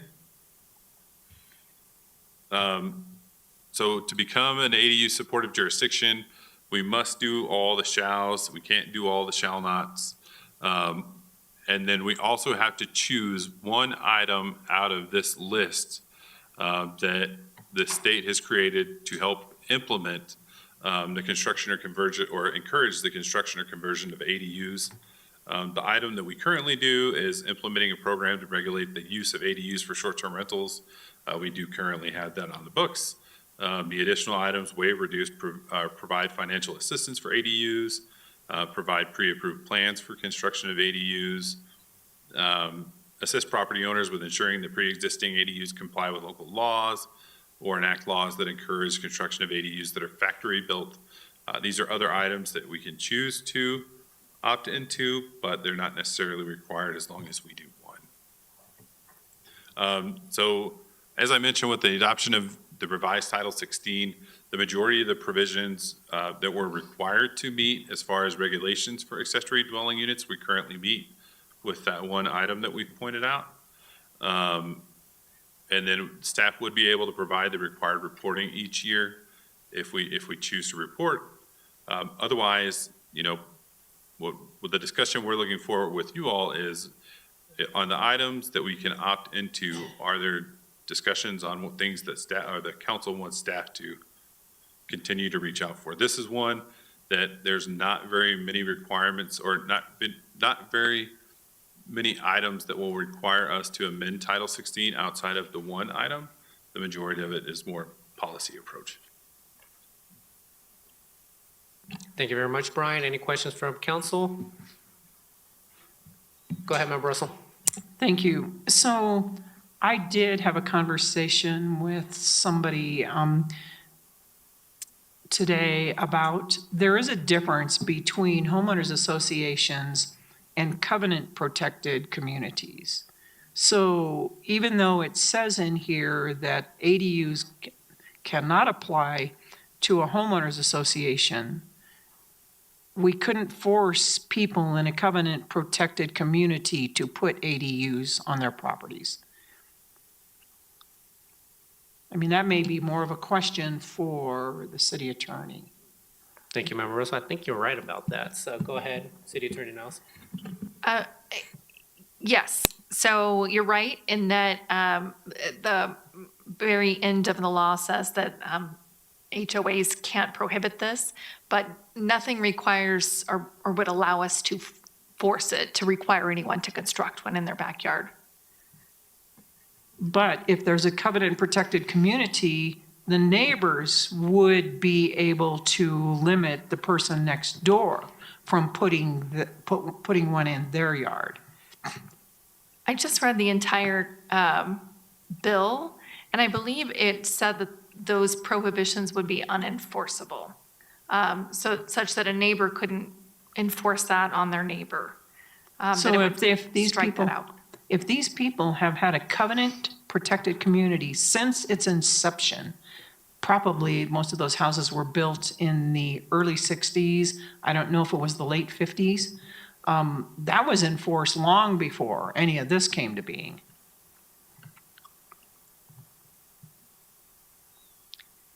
Yes, but it wouldn't be unusual for covenants to become unenforceable as a matter of law. I've seen covenants that, for example, ended up being unconstitutional because they were discriminatory. So just because something is in a covenant that everyone agrees to as a matter of contract doesn't necessarily mean that it will remain enforceable for the end of time. Okay? I'm not sure they will agree with you. Thank you, Member Russell. Mayor Pro Tem. My question is about the kind of menu of options for incentivizing ADUs. I think that's a great list. I like a lot of them. Are there ones in here that that staff would consider kind of low-hanging fruit?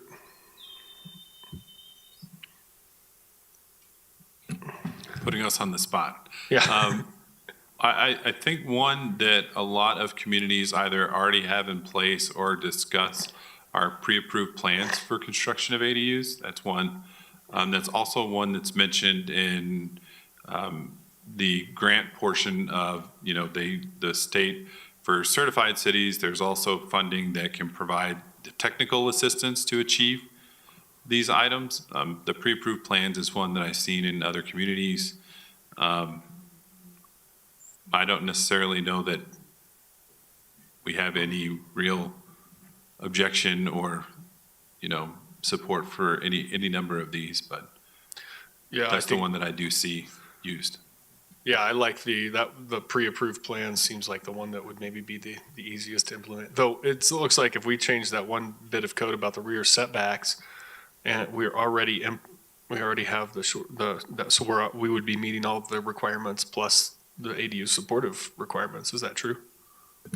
Yeah, the way we've analyzed this bill, that is the only item that's holding us back. We had a question about a requirement that we have for ADUs on top of a garage when you're building behind a single-story structure.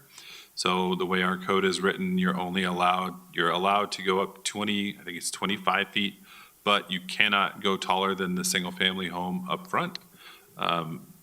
We did have somebody point out that would be considered restrictive. We reached out to DOLA and they told us that would not be considered restrictive. So that could stay in, it could get amended depending on y'all's direction. But yes, so far, all of our regulations currently meet what the law says we can enforce and does not enforce the things that we say we cannot, the law says we cannot enforce. And then what we would just need direction on is a selection of any of these items to continue to become a supportive jurisdiction. And then move forward. That one about the ADUs over the garages when the house is not as tall, I've heard that from several citizens. I'd be interested whether it's considered restrictive by the state or not. It is considered restrictive by some of our residents. So I'd be interested in changing that one too. And I'd also be interested in the pre-approved plans. Thank you, Mayor Pro Tem. Go ahead, Member Noonan-Kemp. I also support changing the setbacks and looking at the ADU over the garage height. And I like the pre-approved plans. I wonder if there are any other local partners we can be working with on any of these other educational pieces. For example, Denver has a partnership with their housing authority and Habitat for Humanity that actually works on fighting gentrification by helping individual families build ADUs in their backyard, something that I've passed on to our own housing authority. But I think that there are some creative partnerships that we could pursue that would also reach some of these other ones. Maybe it wouldn't all fall on the city, but definitely support the pre-approved plans. Thank you, Member Noonan-Kemp. Anyone else want to weigh in?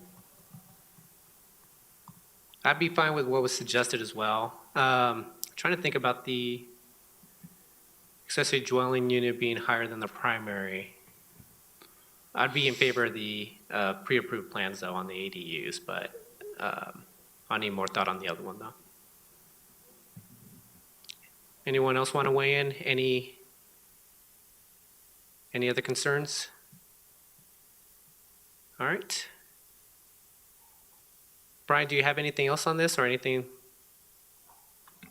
No, there's no additional items right now, so we will take your direction back and come back with Okay, any code perfect. changes. All right, and Brian, Brad, anything else to add? Your lights I on? was just going to say thank you for your time for these discussions this evening. It was inordinately helpful to us as we continue to parse the language of these bills. Some of them are quite complicated, and I think the extent of your conversation this evening was very helpful, so we thank you for your time. Yeah, thank you so much. We'll figure out a time to get the rest of the items on the agenda. It sounds like the 25th won't work, so we'll see if we can do it in December. So, all right, thank you very much, members of staff, and thank you very much, council, for the lively dialogue on these items. All right, perfect. We are now moving on to reports from boards and commissions. Anyone have anything to add tonight? All right, moving on to council members' choice. I guess I'll just start off. I just want to welcome our new chief of police. Now I'm forgetting, is it Jackson? Yeah, Brad, right? Or David. Dave, that's what it was. Sorry. Yeah, started off on the right foot. So no, he had the swearing in earlier today. Thank you for members of council for being there who were able to make it. I know I showed up a few minutes late, but looking forward to working with the chief here in the near future and obviously in the coming years. But very thankful for him being in place, and thank you very much for members of police department for stepping up in the interim as well, including Deputy Chief Fender on that as well. Lastly, just want to make a note that I will be at the Conversations with Council tomorrow night at One Barrel.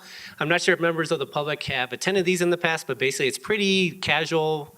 I think we're all kind of like spread out. Some people are enjoying a cocktail, some are not.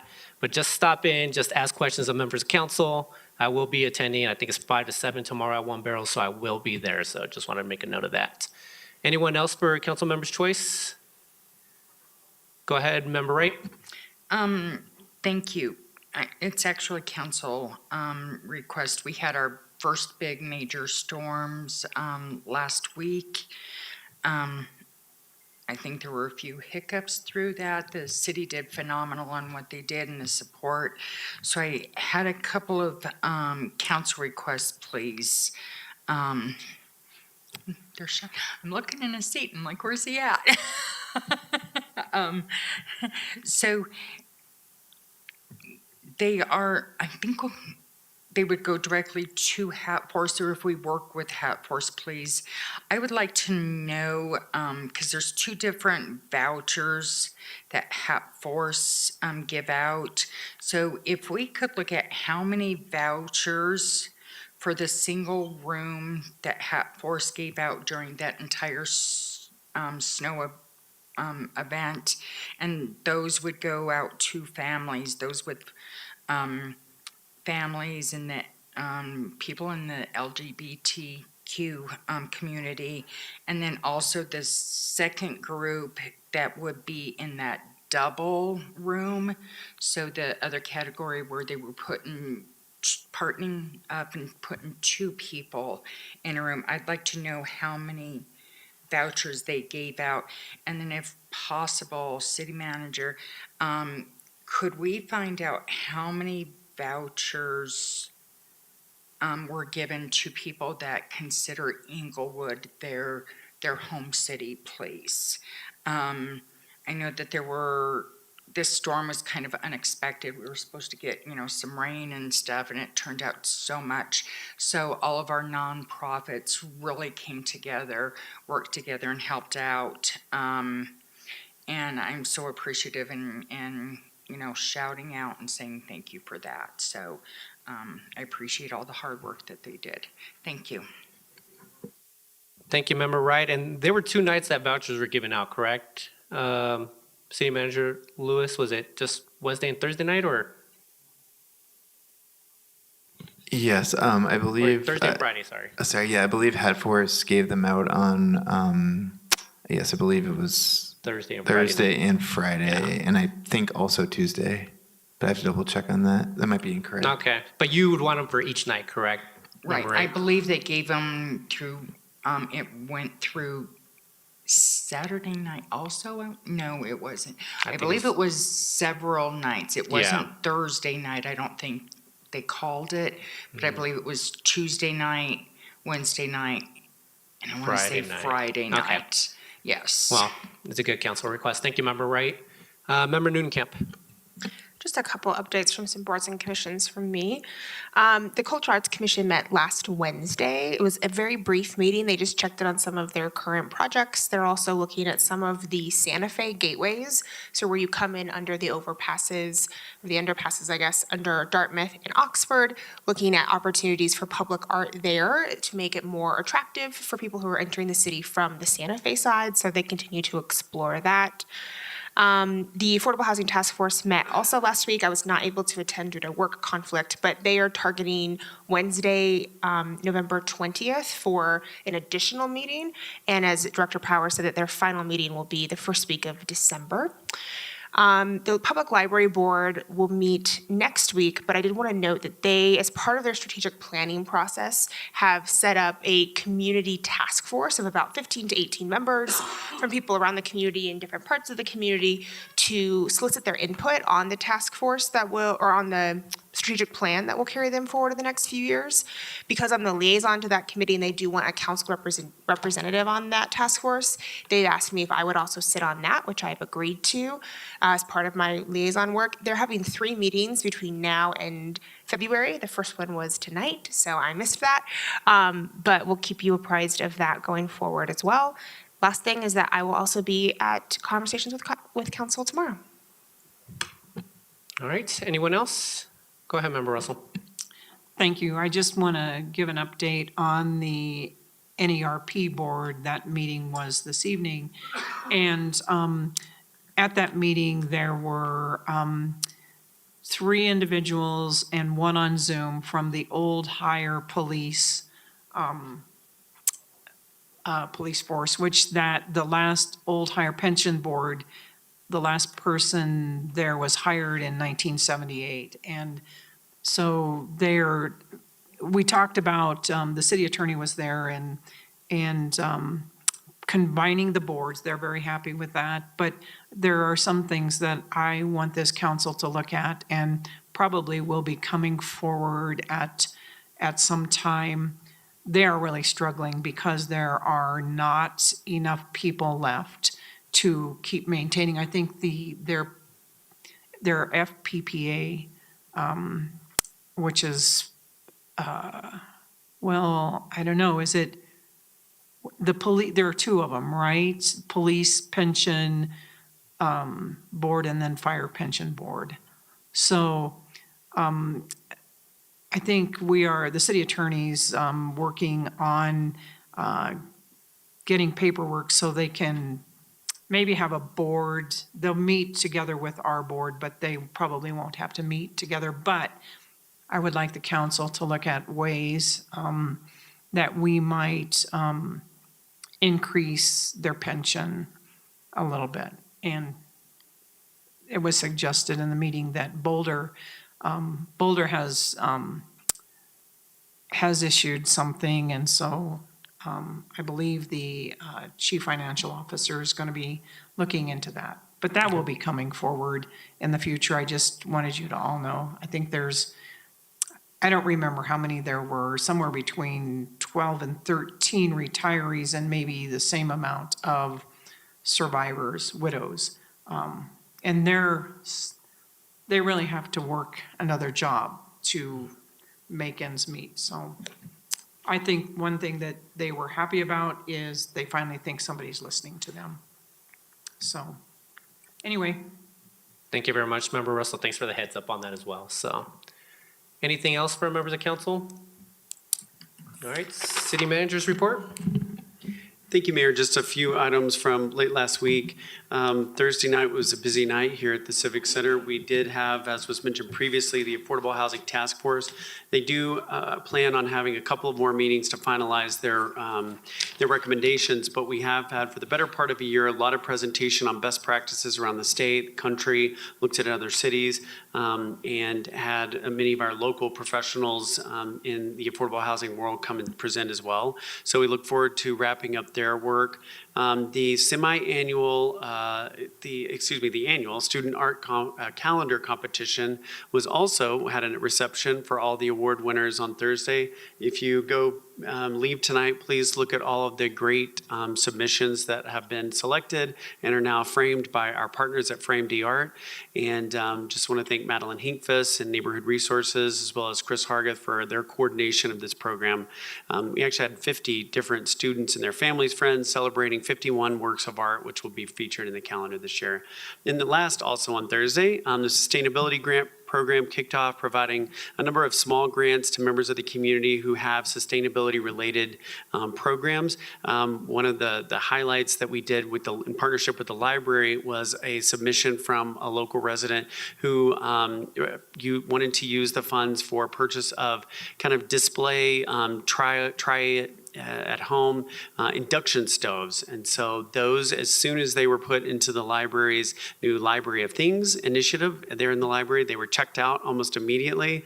And so a lot of interest in people learning more about those, which are have kind of the instant heating abilities of a gas stove, but using a magnetic field, and it's much more energy efficient, et cetera. So a lot of things going on Thursday night, and I think that's all I've got. Glad to answer any questions council may have.